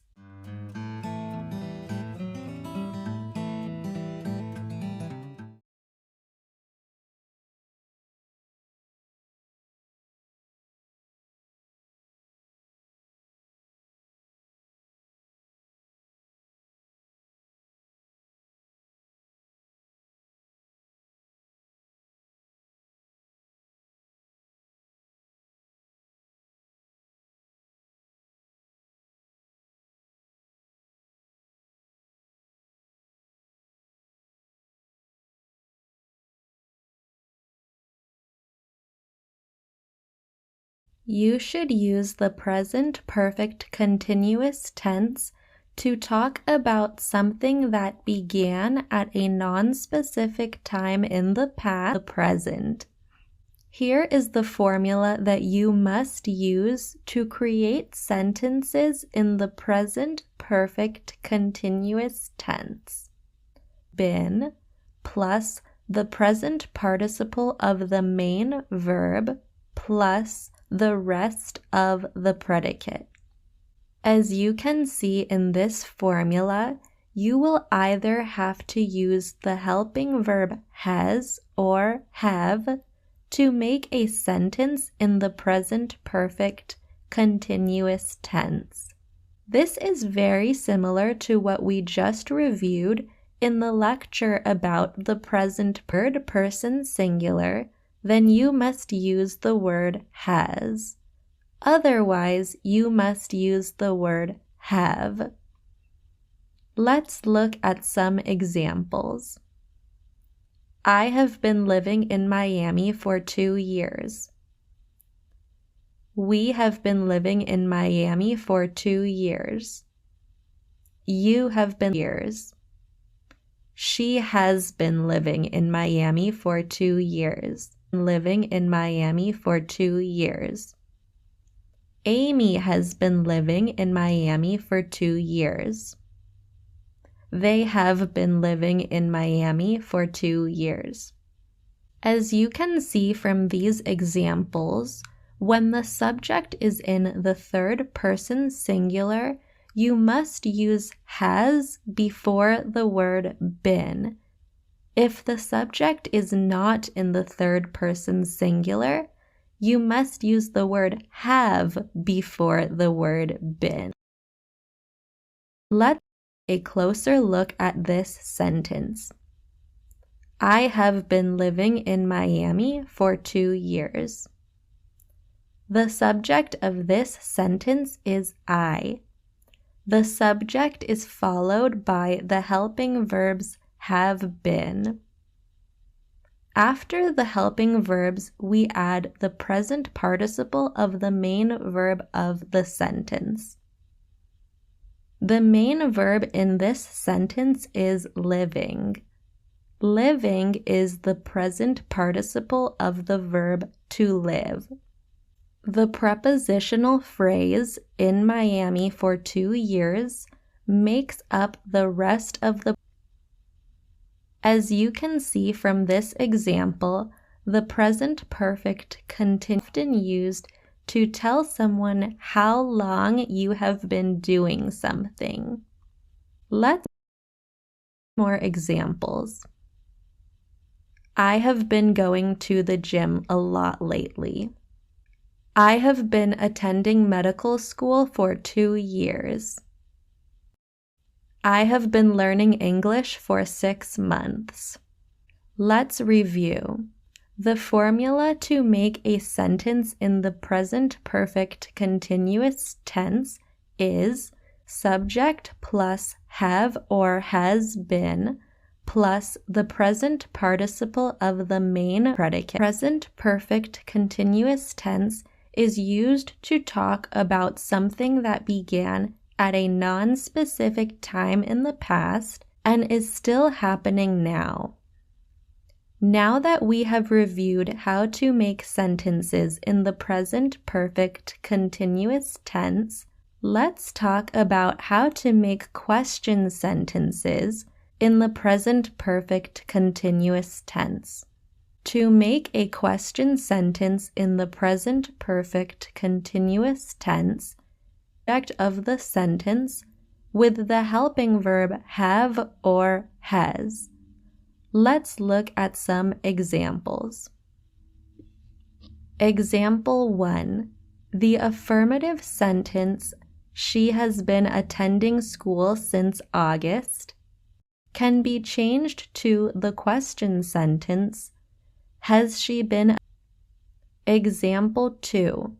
The affirmative sentence, "They," can be changed to the question sentence, "Have they been practicing together?" Example 3. The affirmative sentence, "John has been working here since January," can be changed to the question sentence, "Has John been working here since January?"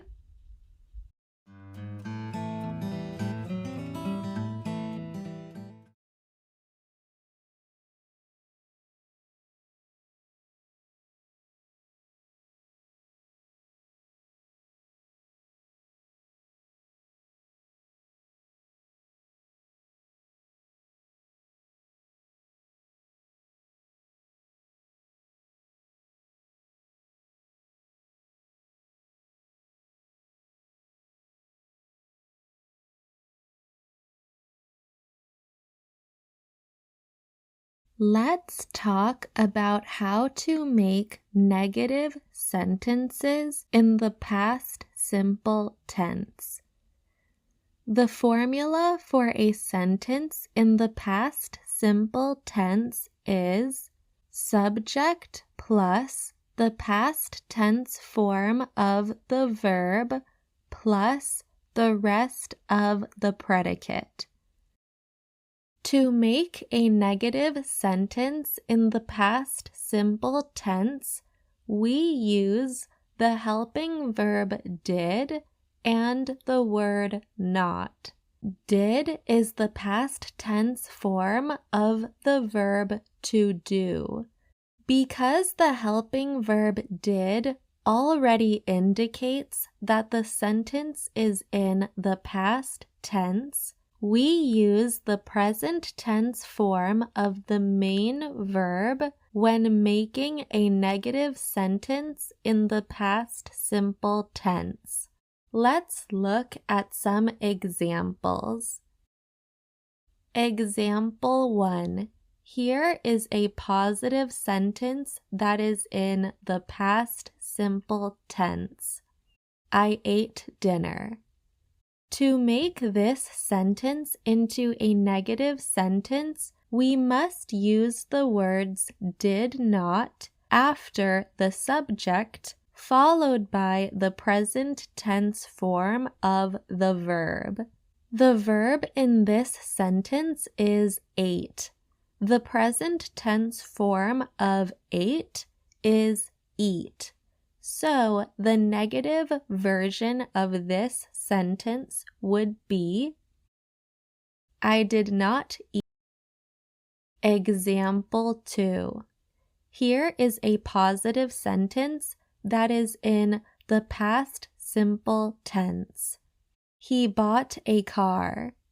To make this positive sentence into a negative sentence, we must add the words did not after the subject of the sentence, and then we must use the present tense form of the verb bought. The present tense form of the word bought is buy. So the negative version of this sentence would be, he did not buy a car. Example 3. We saw a movie. To make this positive sentence into a negative sentence, we must add the words did not after the subject, and we must use the present tense form of the verb saw. The present tense form of the verb saw is see. So the negative version of this sentence would be, we did not see a movie. Now let's talk about how to make negative sentences in the past continuous tense. Here is the formula to make a positive sentence in the past continuous tense. Subject plus was or were plus the of the predicate. If the subject is singular, then you must use the helping verb was. If the subject is plural, then you must use the helping verb were. To make a negative sentence in the past after the helping verb was or were. Let's look at some examples. Example 1. Here is a positive sentence that is in the past continuous tense. I was cleaning the house when you called me. The subject must use the helping verb was. To make this sentence into a negative sentence, we must simply put the word not between the helping verb was and the main verb cleaning. The negative, I was not cleaning the house. Here is a positive sentence in the past continuous tense. The dogs were playing all morning until lunchtime. In this example, the dogs. This subject is a plural subject, so we must use the helping verb were. To turn this positive sentence into a negative sentence, we must put the word not between the helping verb were and the present participle of the main verb, which is playing. The negative version of this sentence would be until lunchtime. Example 3. Here is a positive sentence that is in the past continuous tense. At 6 p.m., we were eating dinner. In this example, the subject of the sentence is we. This is a plural subject, with a helping verb were. To turn this positive sentence into a negative sentence, we must put the word not between the helping verb eating. The negative would be p.m. we were not eating dinner. Now let's talk about how to make negative sentences in the past perfect tense. The formula to make a positive sentence in the past perfect tense is subject plus had plus the past participle of the main verb plus the rest of the predicate. In most cases, to make a negative sentence in the past perfect tense, we must add either the word not or the word never after the helping verb had. Let's look at some examples. Example 1. Here is a positive sentence that is in the past perfect tense. She had left before me. To turn this positive sentence into a negative sentence or never. To turn this positive sentence into a negative sentence using the word not, we would put the word not between the helping verb had and the past participle left, like this. She had not left before me. If we used the word never in this sentence, then the sentence would be, she had never left. Example 2. Here is a positive sentence that is in the past before it closed.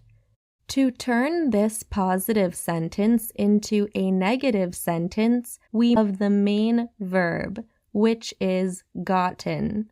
Gotten is the past participle of the verb to get. The negative version of this sentence would be, I had not gotten to the store before it closed. Example 3 is in the past perfect tense. They could have before the test. To make this positive sentence into a negative sentence, we must put the word not between the helping verb had and the past participle of the main verb, which is studied. The negative verb, they had not studied as much as they could have before the test. Now, negative sentences in the past perfect continuous tense. The formula to make a positive sentence in the past perfect continuous tense is subject plus had been plus the present participle of the main verb plus the rest of sentence in the past perfect continuous tense. We simply add the word not after the helping verb had. The contraction hadn't is commonly used in these instances. Let's look at some examples of how to make negative sentences in the past perfect continuous tense. Example 1. We had been waiting for a long time when the bus arrived. To make this positive sentence into a negative sentence, we must add the word not between the words had and been, like this. We had not been waiting for a long time when the bus arrived. Many native English speakers will use the contraction hadn't instead of saying had not. With the contraction hadn't, the sentence would look like this.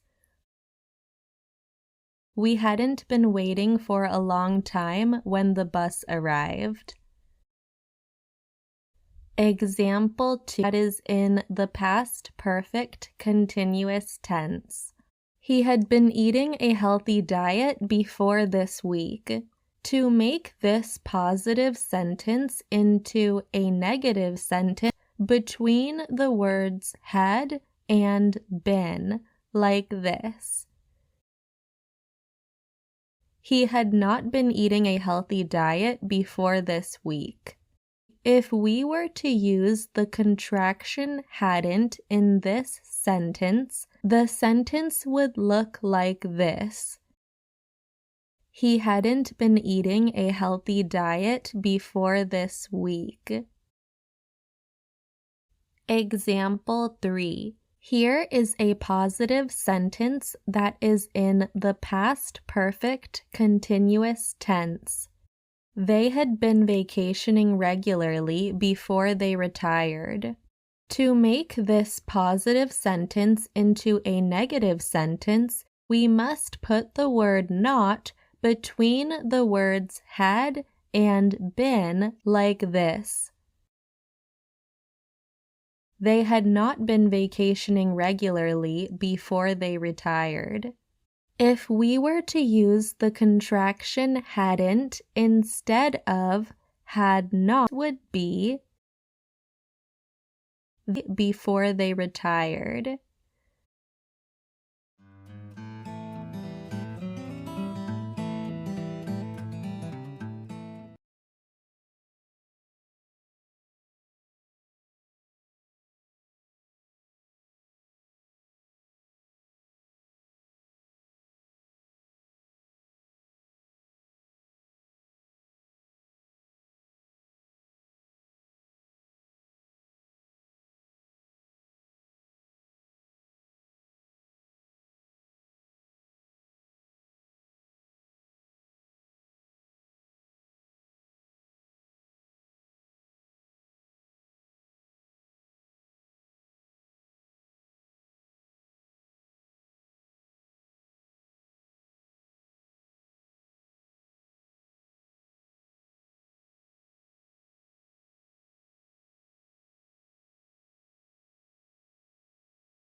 You should use the present simple tense or something that is scheduled.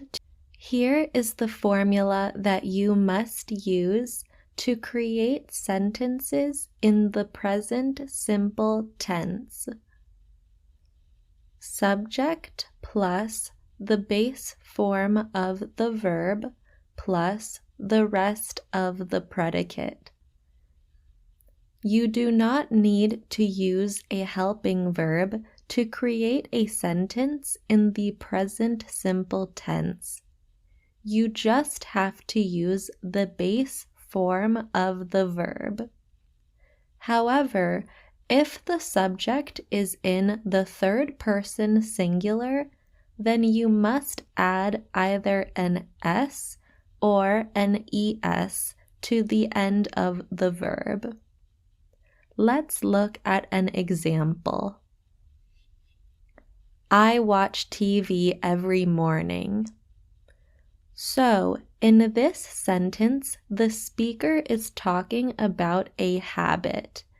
In this sentence, the subject is in the first person singular. Let's look at what happens to the verb singular. He watches TV every morning. In this sentence, the subject is in the third person singular. Because of this, the verb must have an S or an ES at the end of it. Let's practice. I watch TV. You watch TV. He watches TV. She watches TV. They watch TV. We watch TV. All of these sentences are in the present simple tense. In the sentences where the subject is in the third person singular, we add an ES to the end of the verb. Depending on the verb, we will either add an S or an ES when the subject is in the third person singular. For words that end in a CH, we add an ES at the end of it. For many of the verbs, let's look at an example of this. The train to work. If the subject is in the third person singular. He takes the train to work. She takes the train to work. As you simply have to use the base form of the verb. However, if the subject is in the third person singular, then the verb should have an S or an ES at the end of it to agree with the subject. Let's look at another sentence. The sky is blue. You can use the present tense to talk about general facts. This is an example of a sentence that is a general simple present tense to talk about things that are. Here is an example. The train arrives at 9 a.m. In this sentence, the subject is the train. This subject is a third person singular subject. Because of this, the verb must have an ES or an S at the end of it. Let's take a closer look at the verb. The base form of the verb is arrive. The verb arrive ends with an E, so we can simply add an S at the end of it. Let's review. The present simple tense is used to talk about habits, general facts, or things that are scheduled to happen.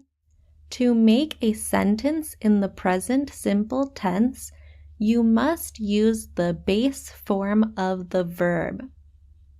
If the subject of the sentence is in the third person singular, you add an S or an ES to the end of the verb. Now let's talk about how to make a question sentence in the present simple tense. To make a question sentence in the present simple tense, you must use either the helping verb do, the sentence, followed by the base form of the verb. If the subject of the sentence is in the third person singular, then you must use does. Otherwise, you must use the word do. Here is the formula to make a question sentence in the present simple tense. Do or does plus the subject of the sentence plus the base form of the verb plus the rest of the predicate. When asking a question with this formula, the subject must agree with do or does. The subject just has to agree with either of these helping verbs, and therefore the base form of the verb stays the same whether or not the subject of the sentence is in the third person singular. Let's look at some examples of this. Do you want a glass of water? Does she want a glass of water? Does he want a glass of water? Do they want a glass of water? As you can see from these examples, we must use the word does when the subject of the sentence is in the otherwise we can use the word do. The base form of the verb does not need to have an S or an ES added to the end of it, even if the subject is in the third person singular. The subject must agree with the helping verb in this case rather than the main. If you want to use a question word for a question in the present simple tense, you would simply follow these same rules, but add the question word at the beginning of the sentence. Here is an example. When does the train arrive? Question word, then the helping verb does, then the subject of the sentence, which is the train, followed by the main verb. The subject of this sentence is the train. This subject is in the third person singular. Because of this, we must use the helping verb does rather than the helping verb do. Let's look at the question again. When does the train arrive? A possible response to this question could be, the train arrives at 9 a.m. Both of these sentences are in the present simple. You can see when the sentence is an affirmative sentence rather than a question sentence, we add an S to the end of arrive. When the sentence is a question sentence, because in this case the subject must agree with the helping verb. If the subject is not third person singular, then we just use the base form of the verb for affirmative sentences, and we use the helping verb do before the subject for question sentences.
You should use the present continuous tense when talking about something that is currently happening. Here is the formula that you must use to create sentences in the present continuous tense. Subject plus present tense form of the verb to be plus the present participle of the main verb plus the rest of the predicate. Now remember of the verb to be It must agree with the subject of the sentence. Let's look at how to match the present tense forms of to be with different sentence subjects. I am, she is, he is, it is, we are, you are, they are. As you can see, you will either use am, are, or is, depending on what the subject of the sentence is. So the formula will look like this: subject plus am, are, or is plus the present participle of the main verb plus the rest of the predicate. Remember, present participles are used to express continuous action. Present participles are made up of the base form of the verb plus ing, like this: singing, dancing, laughing. Let's look at some examples of how to make sentences in the present continuous tense. He is laughing loudly. I am cleaning my room. They are dancing together. As you can see, each of these sentences follows the formula subject plus present tense form of the verb to be plus the present continuous tense is used to talk about things that are currently happening, so these sentences express that the actions being mentioned are continuously happening in the present.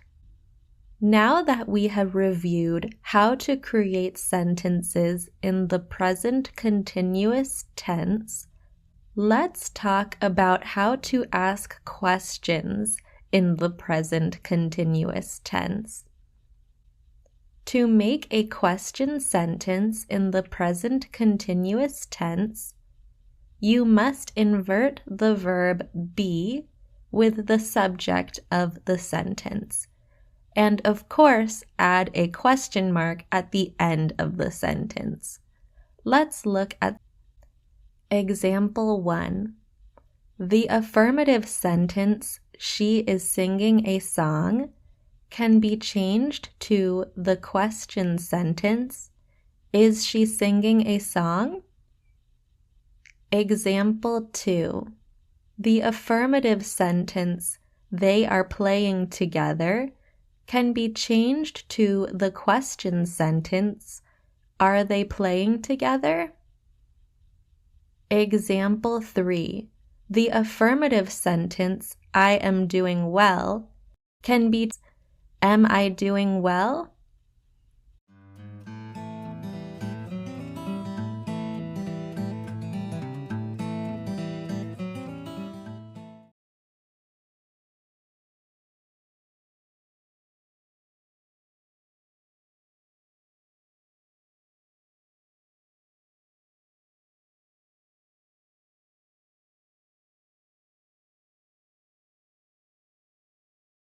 You should use the present perfect tense to talk about something that happened at a non-specific time in the past.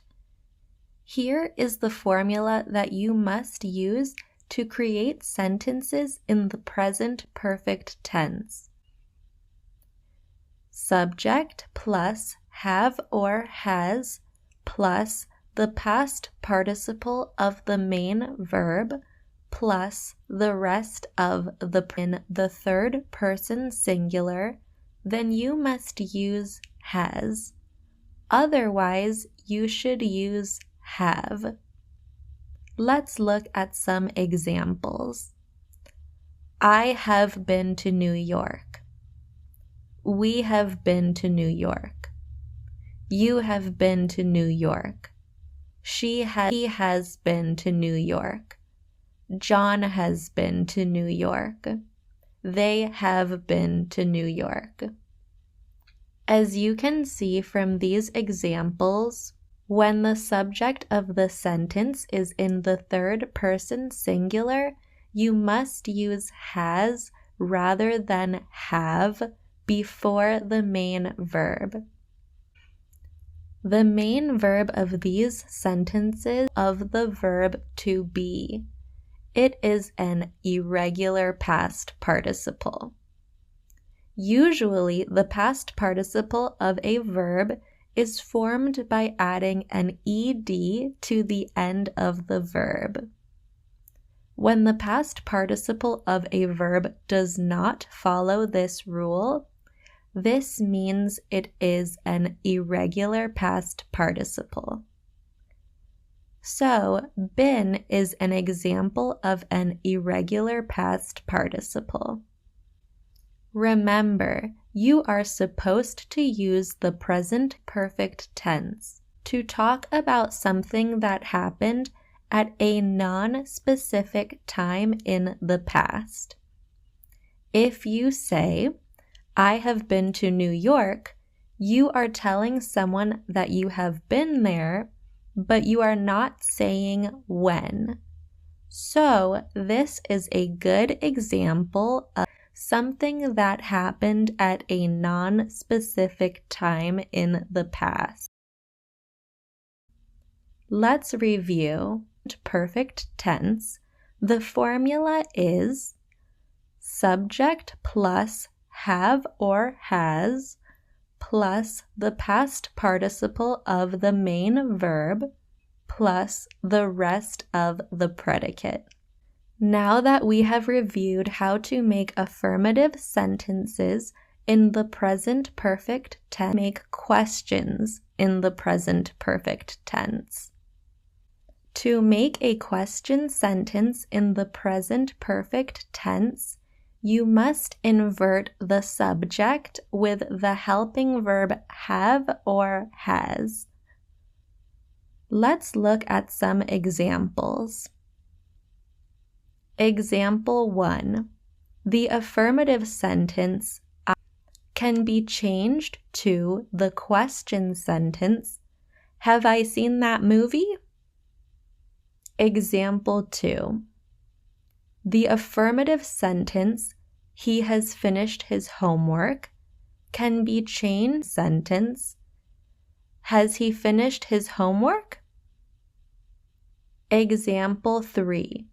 The affirmative sentence, they have eaten already, can be question sentence, have they eaten already?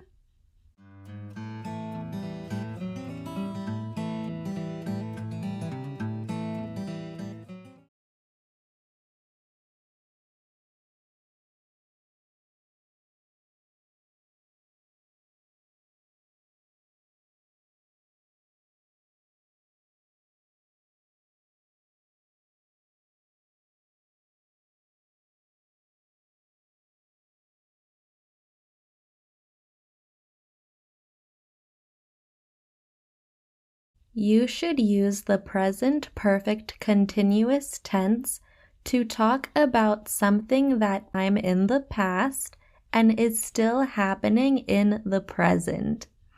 Here is the formula that you must use to create sentences in the present perfect continuous tense. Have been plus the present participle of the main verb plus the rest of the predicate.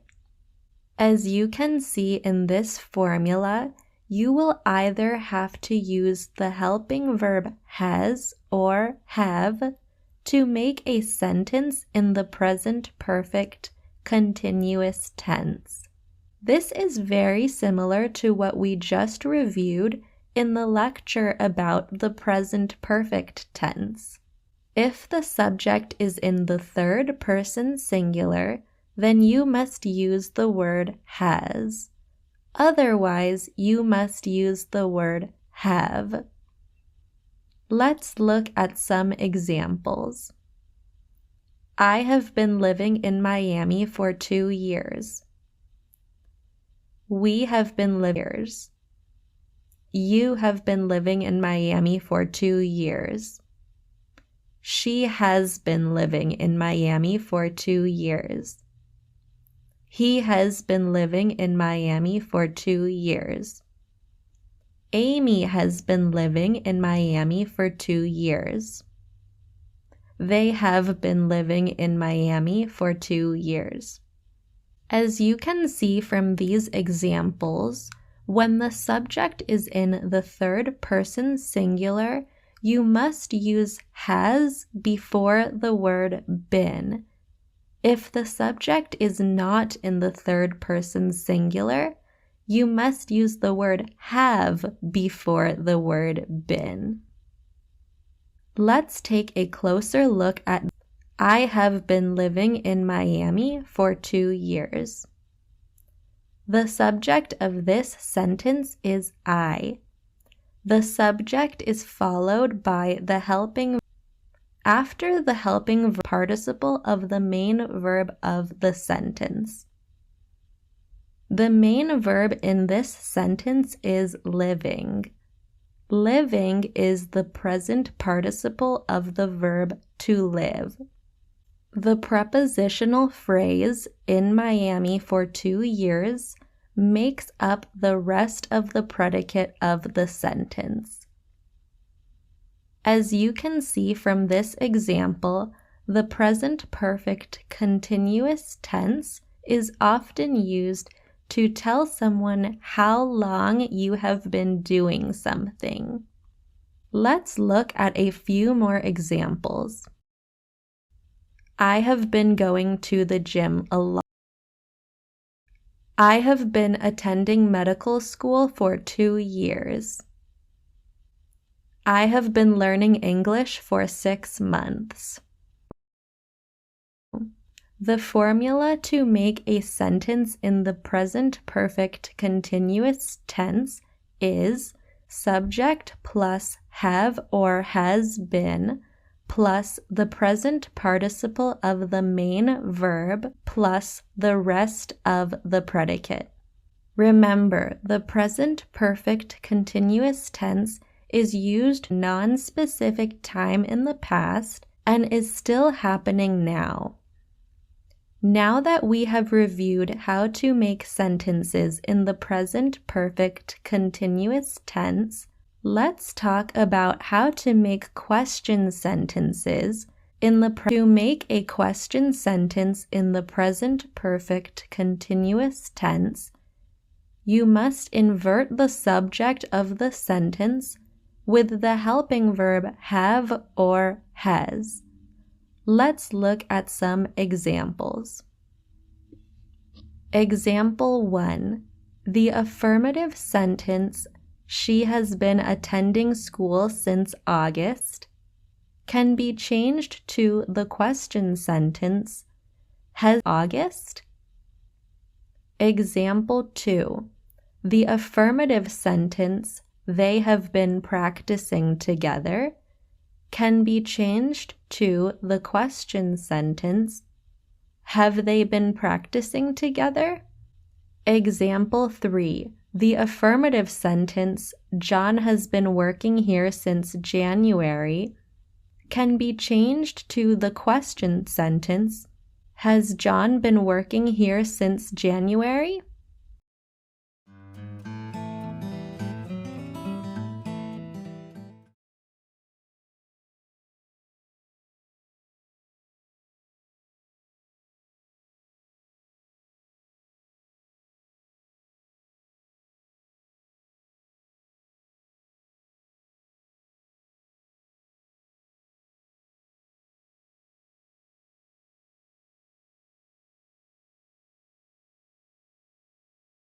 Let's talk about how to make negative sentences in the present simple tense. You can use a negative sentence in the present simple tense to express that something is not true or is not true anymore. To make a negative sentence in the present simple tense, you must add the helping verb and the word not after the subject of the sentence. If the subject of the sentence is in the third person singular, then you must use the helping verb does instead of the helping verb do. So, to make a negative sentence in the present simple tense, you must add the words do not after the subject. If the subject of the sentence is in the third person singular, then you must add the words does not after the subject. Let's look at some examples of how to make. Example 1. I do not live in New York. The contraction of do not, if we were to use this contraction in the sentence would be I don't live in New York. He does not work at the bank. The subject of this subject is in the third person, is a third person singular subject. We must use does not instead of do not after the subject. The contraction of does not is doesn't. If we were to use this contraction in the sentence would be he doesn't work at the bank. Example 3. They do not smoke. This subject is a third person subject, but it is a plural subject. It is not in the third person singular, so we still must use the words do not after the subject. If we were to use the contraction of do not in this sentence, then the sentence would be they don't smoke. Now let's talk about how to make negative sentences in the present continuous tense. You can use a negative sentence in the present continuous tense to express that something is not currently happening. To make a negative sentence in the present continuous tense, you must add the word not after the helping verb be. Remember, this is the formula to make a positive sentence in the present continuous tense. Subject plus to be plus the present participle of the main verb plus the rest of the predicate.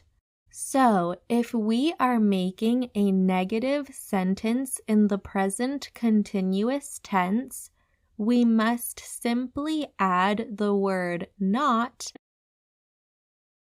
conjugated form of the verb to be. Let's look at some examples. Example 1. Here is a positive sentence in the present continuous tense. I am going to the mall today. As you can see, this sentence begins with the subject of the sentence, which is I. I is followed by the form of the verb to be that corresponds with I.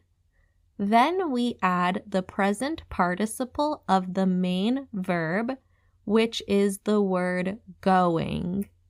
The rest of the sentence is made up of the remainder of the predicate.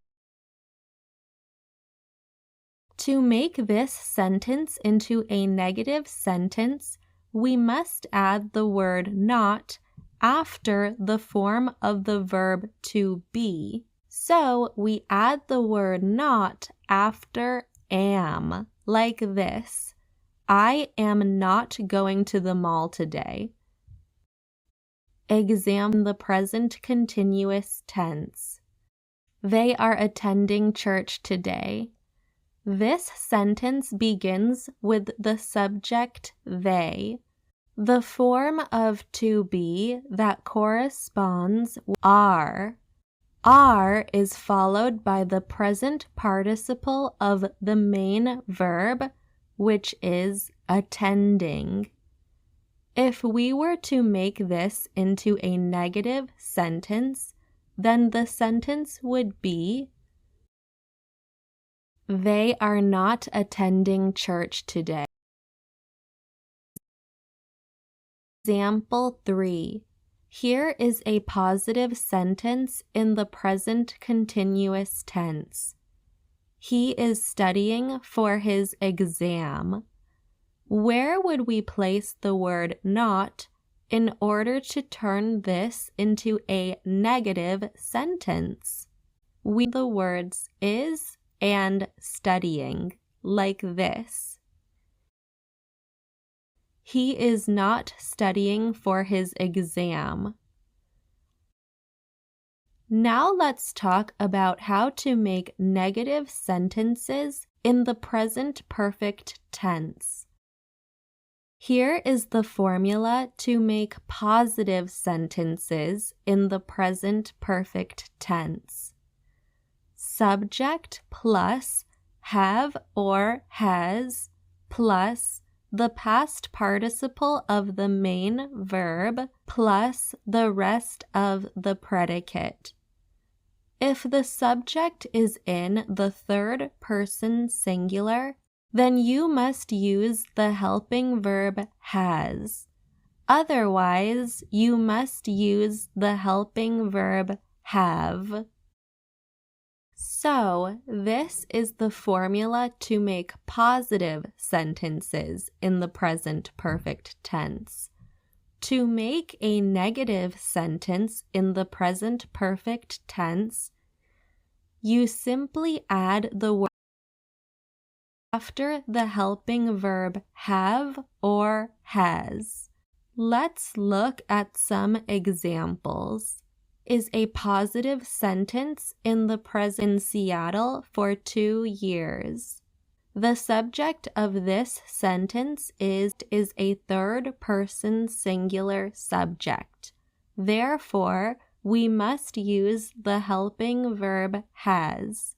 The helping verb is followed by verb, which is the word lived. If we want to turn this sentence into a negative sentence, not. The answer is we would put the word not between the helping verb and the past participle. So the word not should go between the words has and he has not lived in Seattle for 2 years. Example 2. Here is a positive sentence in the present perfect tense. I have spoken to him recently. In this example, the subject of the sentence is I. This is not a third person singular subject, so we must use the helping verb have with it. To speak. To turn this sentence into a negative sentence, we must put the word not between the helping verb and the past participle, like this. I have not spoken to him recently. Example 3. Here is a positive sentence in the present perfect tense. We have decided where we want to eat. In this example, the subject of the sentence is we. This is not a third-person singular. Use the helping verb have. Decided is the past participle of the verb to decide. To turn this sentence into a negative sentence, we must put the word not between the helping verb have and the past participle decided. Here is the negative version of the sentence. We have not decided where we want to eat. Also use the word never when making a negative sentence in the present perfect tense. You would simply replace the word. Here is an example. I have never lived in New York. Now let's talk about how to perfect continuous tense. Here is the formula to make a positive tense. Subject plus have or has been plus the present participle of the main. If the subject of the sentence is in the third person singular, then you must use the words has been. Otherwise, you must use the words have been. To make a sentence in the present perfect continuous tense negative, you must add the word not between the helping verb have or has and the word been. The formula to make a negative sentence in the present perfect continuous tense plus have not been or has not been plus the present participle of the main verb plus the rest of the predicate. If the subject of the sentence is in the third person singular, then you would use the words has not been. Otherwise, you must use the word. Look at some examples. Example 1. Here is a positive continuous tense, long time. To turn this sentence into a negative sentence, we must simply add the word not between the helping verb and the word been, like this. Example 2. Here is a positive sentence that is in the present perfect continuous tense. She has been smiling all day. In this example, the subject of the sentence is she, singular subject. So, with the subject she, we must use tense into a negative sentence. We must simply add the word not between the words has and been. The negative version of the sentence would be, she has not been smiling all day. Example 3. Here is a positive sentence that is in the present perfect continuous tense. The dogs have been barking all morning. The subject of this sentence is the dogs.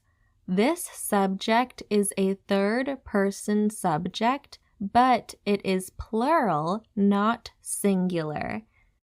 Because it is not a third-person singular subject, we must use the helping verb have as. To turn this sentence into a negative sentence, we must add the word not between have and been, like this. The dogs have not been barking all morning.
The future simple tense is used to talk about things that have not happened yet.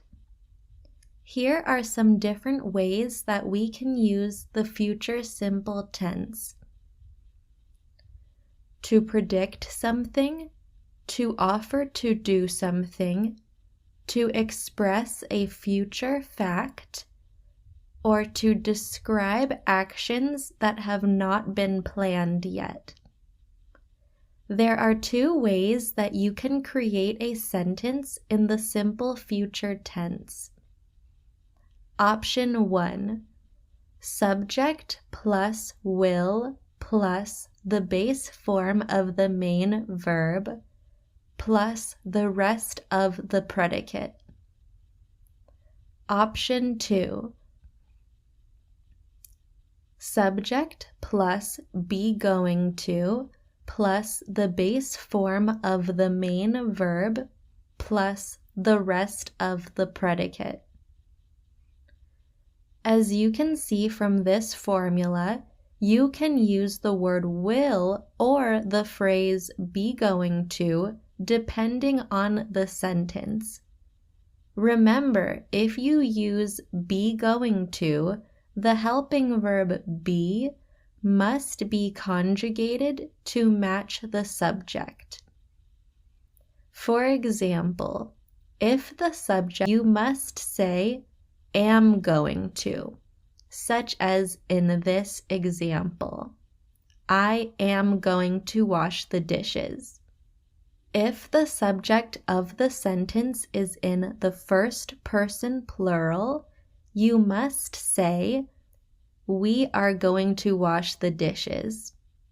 Be with the subject of the sentence.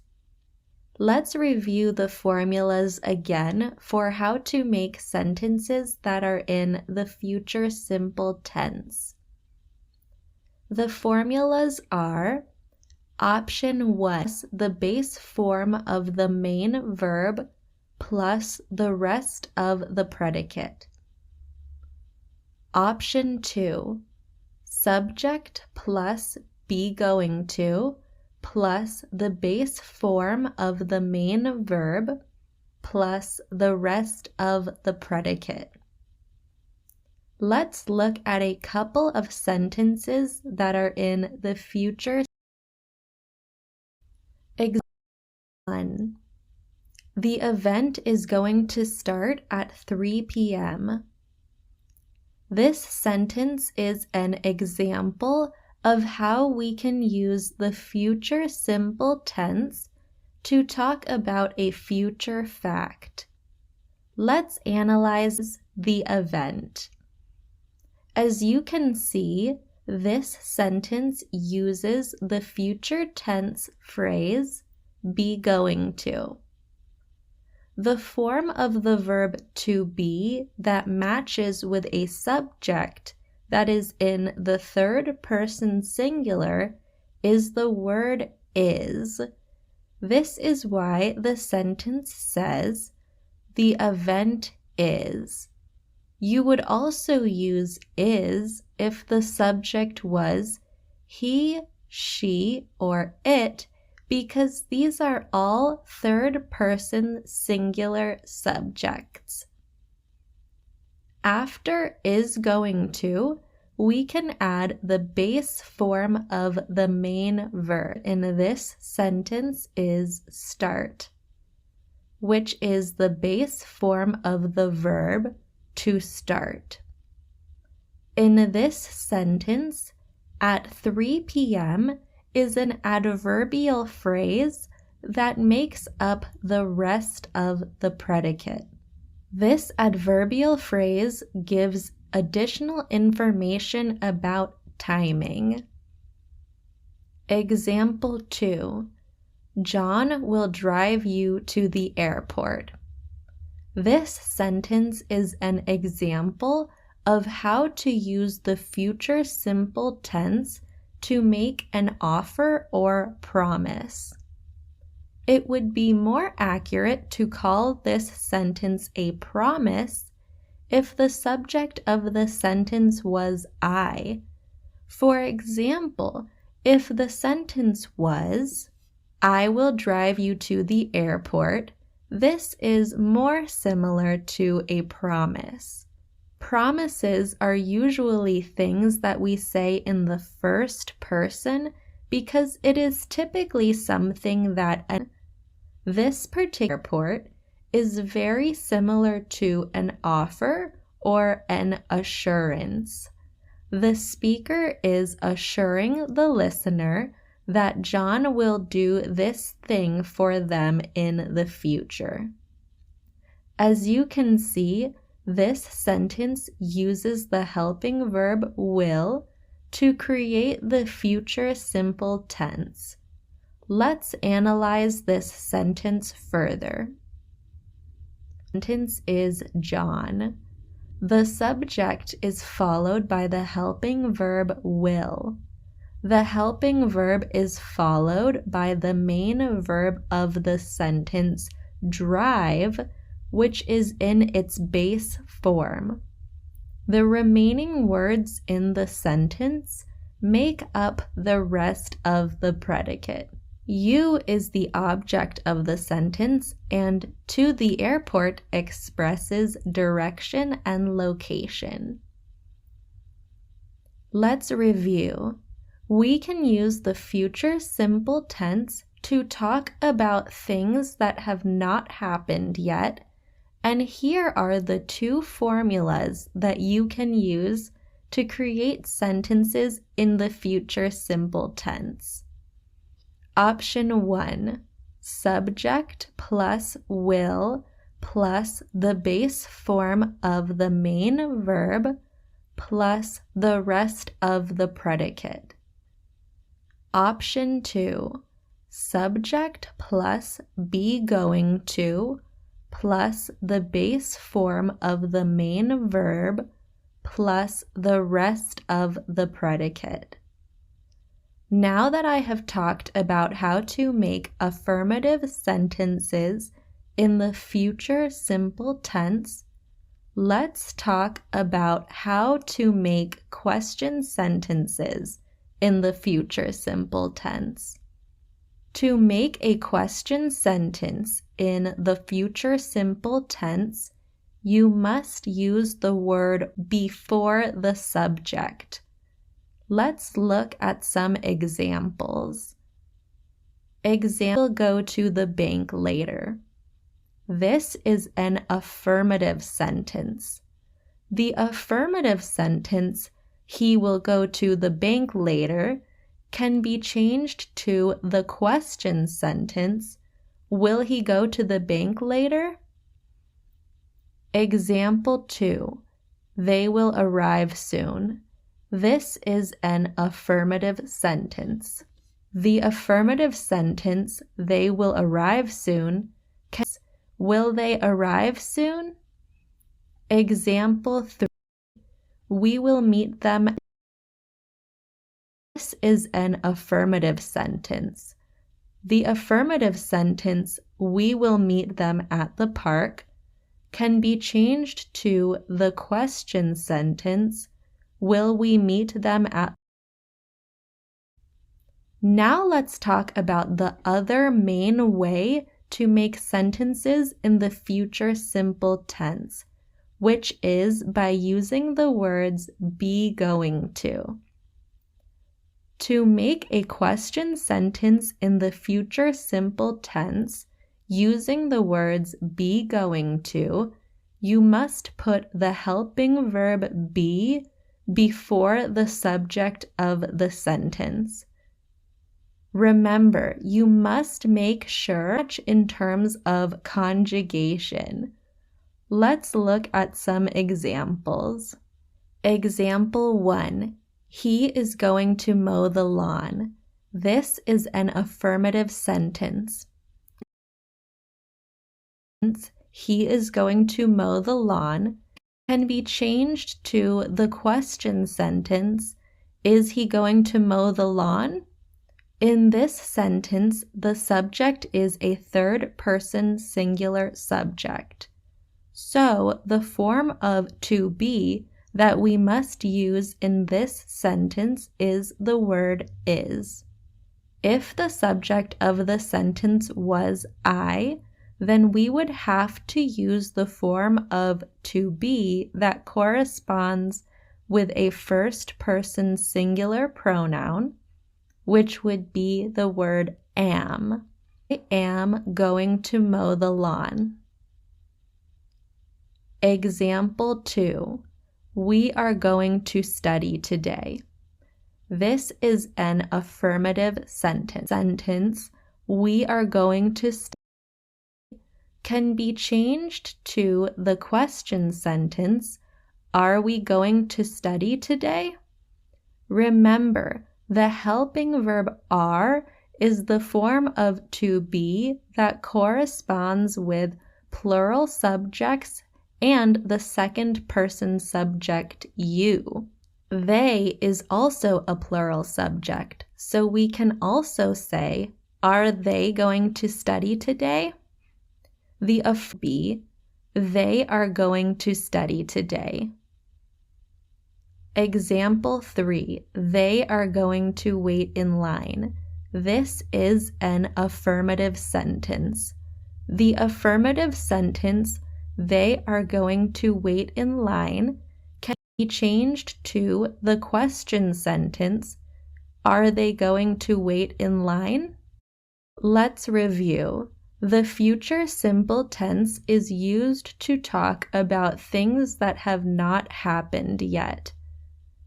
Questions in the future simple tense are used to ask about things that have not happened yet.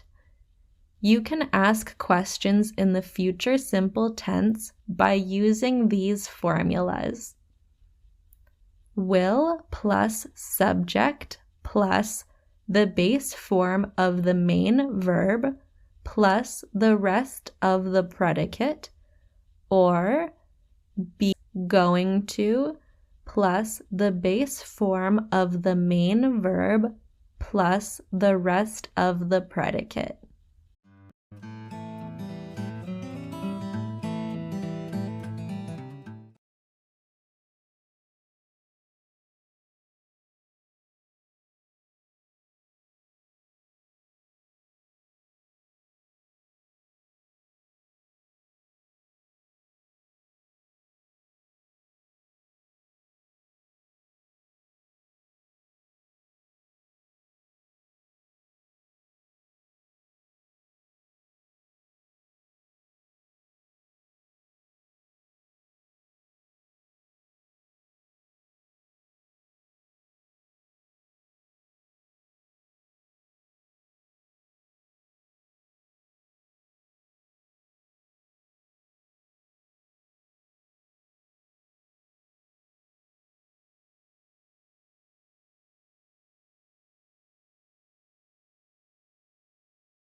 The future continuous tense is used to talk about something that will be continuously happening.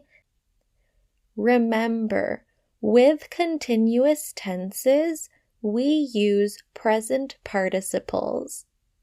Present participles are made by adding ing to the end of a verb, such as in these examples: playing, dancing, singing. The ing at the end of the verb expresses that the action is continuously happening.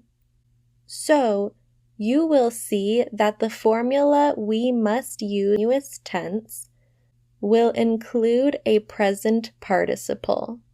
Here are formulas that you can use to create sentences in the future continuous tense. Option 1. Subject plus is, am, or are going to be plus the verb plus the rest of the subject plus will be plus verb plus the rest of the predicate. As you can see from these formulas, we must use the present participle of the main verb to create a sentence in the future continuous tense. This is because it is a continuous tense and present participles are used to express continuous action. Before the present participle of the main verb, we must either use the words will be or is, am, or are going to be. Of course, if you are using is, am, or are going to be in a sentence, you must choose whether to use is the sentence.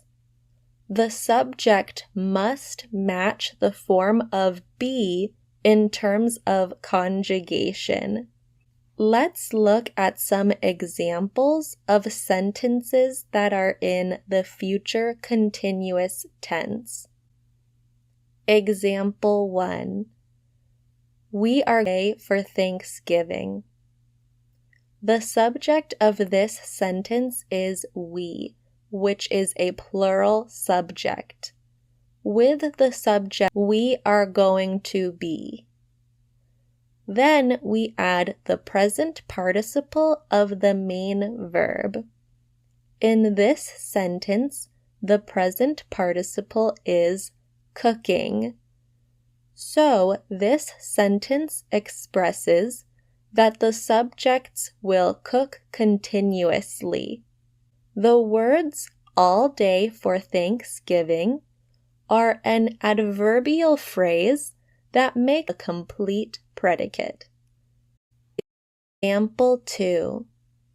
They are going to be waiting at the airport. In this sentence, the subject is they. The form of to be that corresponds with they is the word are. The subject they with the words are going to be. Then we add the present participle of the main verb, which is waiting. The rest of the sentence, which is at the airport, is a predicate. Example 3. I am going to be working all night. In this sentence, the subject is I. The form of to be that corresponds with I is the word am. So we pair the subject I with the words am participle of the main verb. In this sentence, the present participle is working. Working is the main continuous action being expressed in this sentence. Now let's talk about the other main way that we can make sentences in the future continuous tense. We can use the words will be instead of using is, am, or are going to be. Let's look at some examples of how to use the words will be to make sentences in the future continuous tense. Example 1.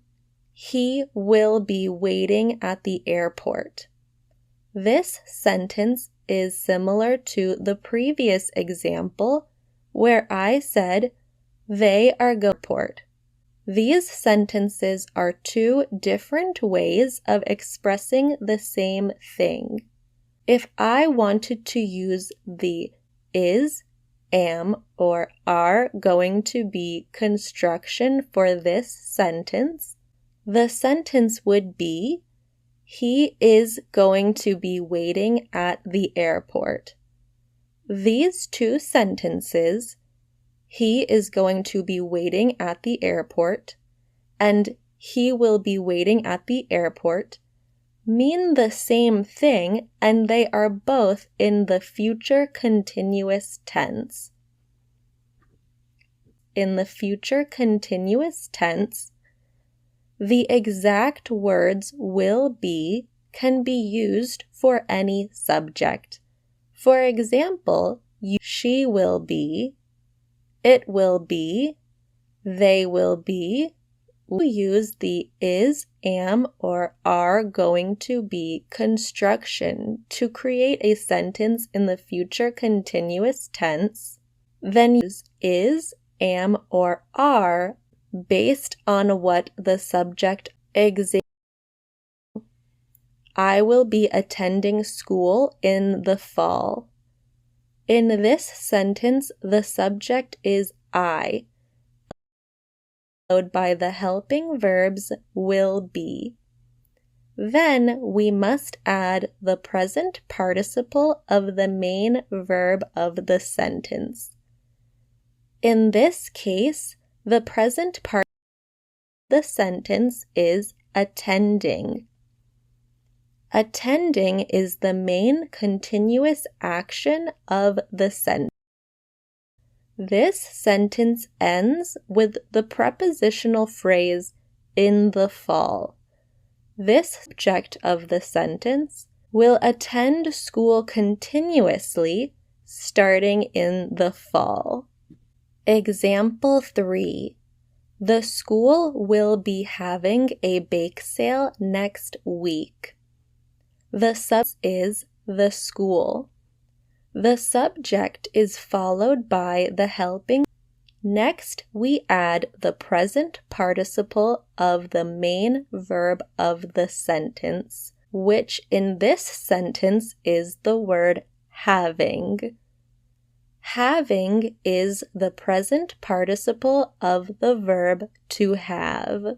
The school will have a bake sale continuously at some point starting next week. Let's review. The future continuous tense is used to talk about something that will be continuously happening at some point in the future. Here are the formulas that you can use to create sentences in the future continuous tense. Option 1. Subject plus will be plus the present participle of the main verb plus the rest of the predicate. Option 2. Am or are going to be plus the present participle of the main verb plus the rest of the predicate. Now that I have talked about how to make affirmative sentences in the future continuous tense, let's talk about how to ask questions in the future continuous tense.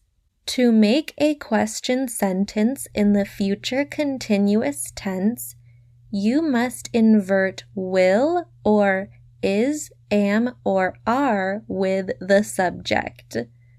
So, if you are using the will be construction for a sentence in the future continuous tense, you must invert will with the subject to form a question. To be construction to create a sentence, then you must swim or are. Look at some examples of how to make question sentences in the future continuous. Example 1. They will be studying at the library is an affirmative sentence. The affirmative sentence, they will be studying at the library, can be changed to the question sentence, will they be studying at the library? In this sentence, the subject is they, so we must invert they with will to turn the affirmative sentence into a question sentence. Example 2. She will be waiting for me at the train station. This is an affirmative sentence. The affirmative sentence, she will be waiting for me at the train station, can be changed to the question sentence, will she be waiting for me at the train station? Example 3. We will be eating lunch soon. This is an affirmative sentence. The affirmative sentence, we will be eating lunch soon, can be changed to the question sentence, will we be eating lunch soon? Questions in the future continuous tense by using the words is, am, or are going to be. Example 1. They are going to be studying at the library. This is an affirmative sentence. They are going to be studying at the library can be changed to the question sentence. Are they going to be studying at the library? In this example, the subject is they.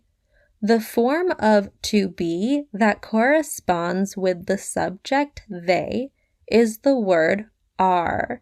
So, in an affirmative sentence, we must say, they are going to be studying at the library. In the question sentence, I inverted the words they and are to make the question, are they going to be studying? Example 2. She is going to be waiting for me at the train station. This is an affirmative sentence. The affirmative sentence, she is going to be waiting for me at the train station, can to the question sentence. Example 3. We are going to be eating lunch soon. This is an affirmative sentence. The affirmative sentence, we, can be changed to the question sentence. If you want to make a question sentence in the future continuous tense that has a question word, you can add the question word at the beginning of the sentence like this. When are we going to be eating lunch? Or with the will be construction, the sentence will look like this. When will we be eating lunch?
The future perfect tense is used to talk about something that will be completed at a specific point in the future.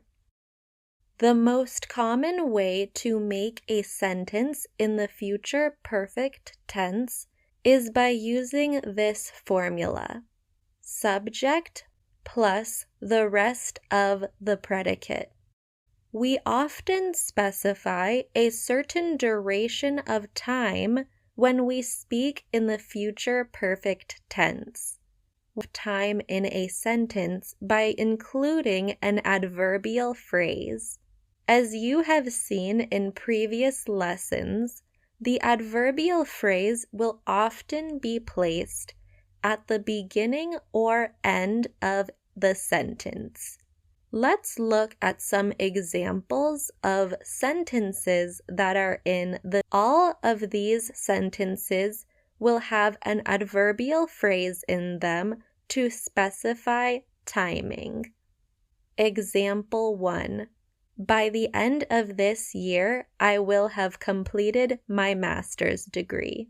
The adverbial phrase in this sentence is by the end of this year. In this particular case, it is at the beginning of the sentence.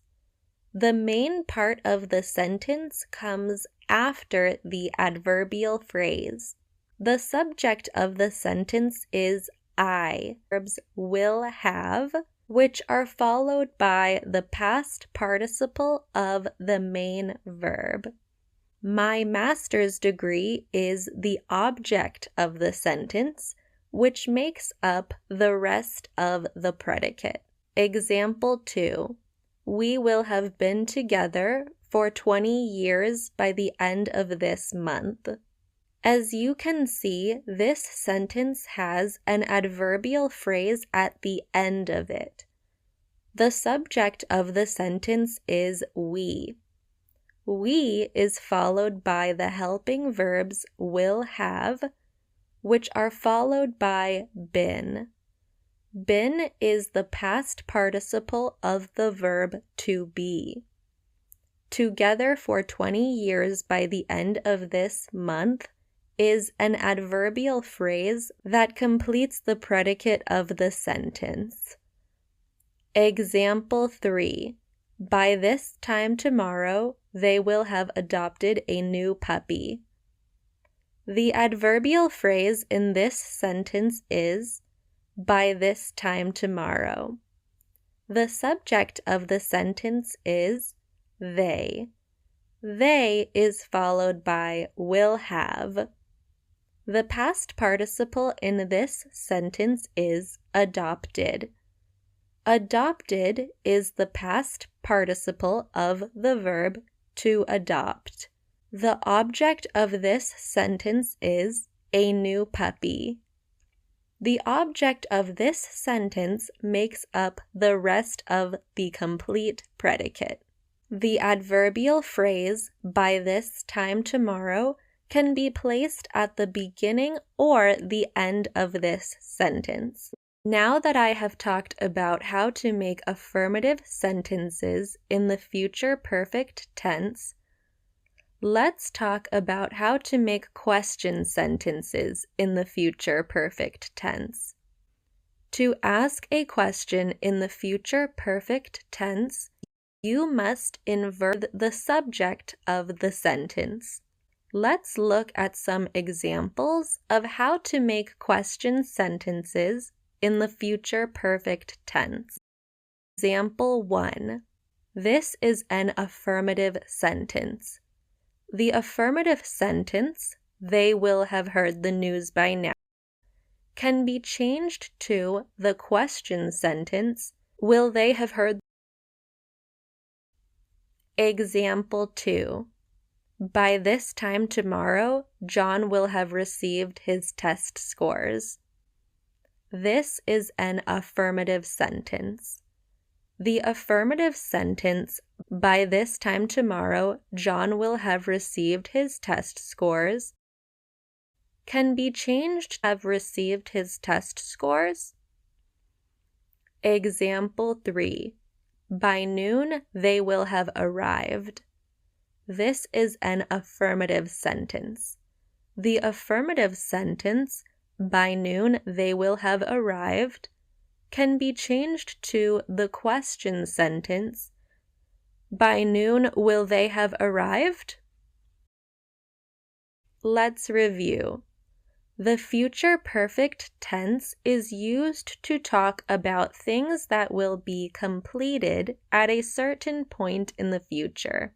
Questions in the future perfect tense are used to ask about things that may be complete at a certain time in the future.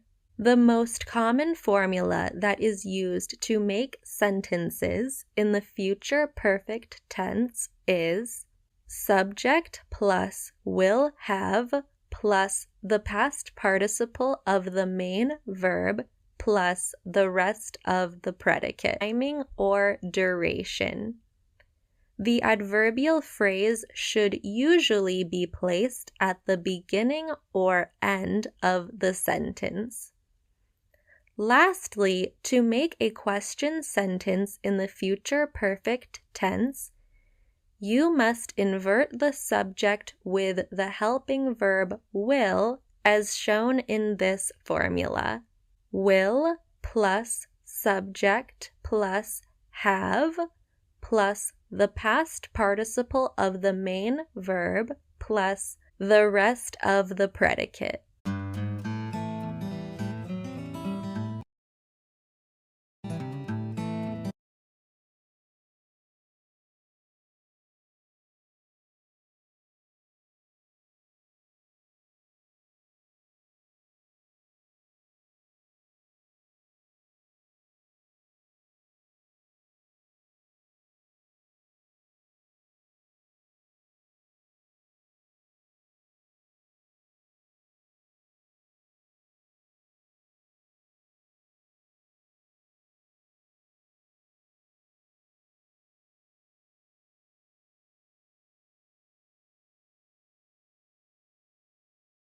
The future perfect continuous tense is used to talk about how long something has been continuously occurring by a certain point in the future. This tense is quite similar to the future perfect tense. However, the future perfect tense completed, whereas the future continuous tense is used to talk about continuous action. The most common way to make a sentence in the future perfect continuous tense is with this formula. Subject plus will have been plus the present participle of the main verb plus the rest of the predicate. It is important to know that this tense can only be used with action verbs. Remember, action verbs are verbs that describe a physical action. Stative verbs are verbs that express a state of being. The future perfect continuous tense is used to talk specifically about continuous actions. So, the present participle in the sentence must be the present participle of an action verb. Let's look at an example. It would be incorrect to use the verb to seem as the main verb in a sentence that is in the future perfect continuous tense. The present participle of to seem is seeming, so it would be incorrect to say, she will have been seeming sad all day by the end of the night. It would be correct to say, she will have been crying all day by the end of the night. The second sentence, she will have been crying, is grammatically correct because to cry is an action verb. To seem is a stative verb, so the first sentence, she will have been seeming sad all day by the end of the night, is incorrect. Instead, you can say, she will have seemed sad all day by the end of the night. This sentence is in the future perfect tense and it is grammatically correct. Remember, like the future perfect tense, we often use adverbial phrases when we say things in the future perfect continuous tense. Let's look at some examples in continuous tense. Example 1. By the end of this month, I will have for 5 years. This sentence begins with the adverbial phrase, by the end of this month. The main part of the sentence starts with the subject, which is I. Helping verbs will have been. The helping verbs are followed by the present participle of the main verb, which is working. The adverbial phrase, at my job for 5 years, makes up the rest of the predicate of the sentence. Remember, adverbial phrases can often go at the beginning and the end of the sentence. Example 2. By dinner time, we will have been studying for 8 hours straight. The first adverbial phrase in this sentence is the phrase by dinner. The subject of the sentence is we. The subject is followed by the helping verbs will have been. The present participle in this sentence is studying. For 8 hours straight is another adverbial phrase which makes up the rest of the predicate. Example 3. John and Amy will have been dating for 3 years by Valentine's Day. The subjects of this sentence are John and Amy. The subjects John and Amy are followed by the helping verbs will have been. These helping verbs are followed by the present participle of the main verb of the sentence. The present participle in the sentence is dating. Dating is the present participle of the verb to date. For 3 years by Valentine's Day is an adverbial phrase. This phrase makes up the remainder of the predicate. Now that I have talked about how to make affirmative sentences in the future perfect continuous tense, let's talk about how to make question sentences in the future perfect continuous tense. To ask a question in the future perfect continuous tense, you must invert the helping verb will with the subject of the sentence, like this.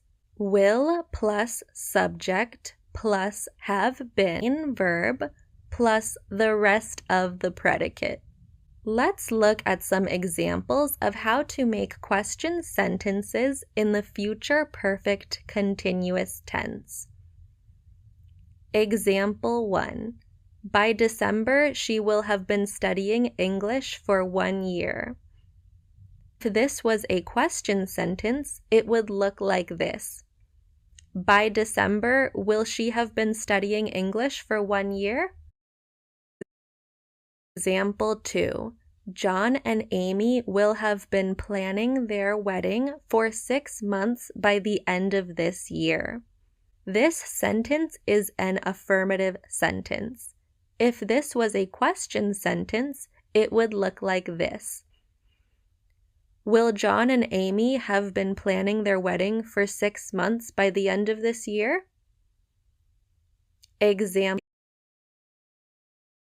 date, he will have been preparing for 3 months. This is an affirmative sentence. If this was a question sentence, it would look like this. By the exam date, will he have been preparing for 3 months? Let's review. The future perfect continuous tense is used to talk about how long something has been occurring by a certain point in the future. Questions in the future perfect continuous tense are used to ask about things that will have been occurring for a certain period of time by a certain point in the future. The most common formula that is used to make sentences in the future perfect continuous tense is subject plus will have been plus the present participle of the main verb plus the rest of the predicate. Remember, it is very common that a sentence in the future perfect continuous tense will include an adverbial phrase. The adverbial phrase will often come before the sentence or at the end of the sentence. Continuous tense, you must invert the helping verb will with the subject of the sentence, as shown in this formula. Will plus subject plus have been plus the present participle of the main verb plus the rest of the predicate.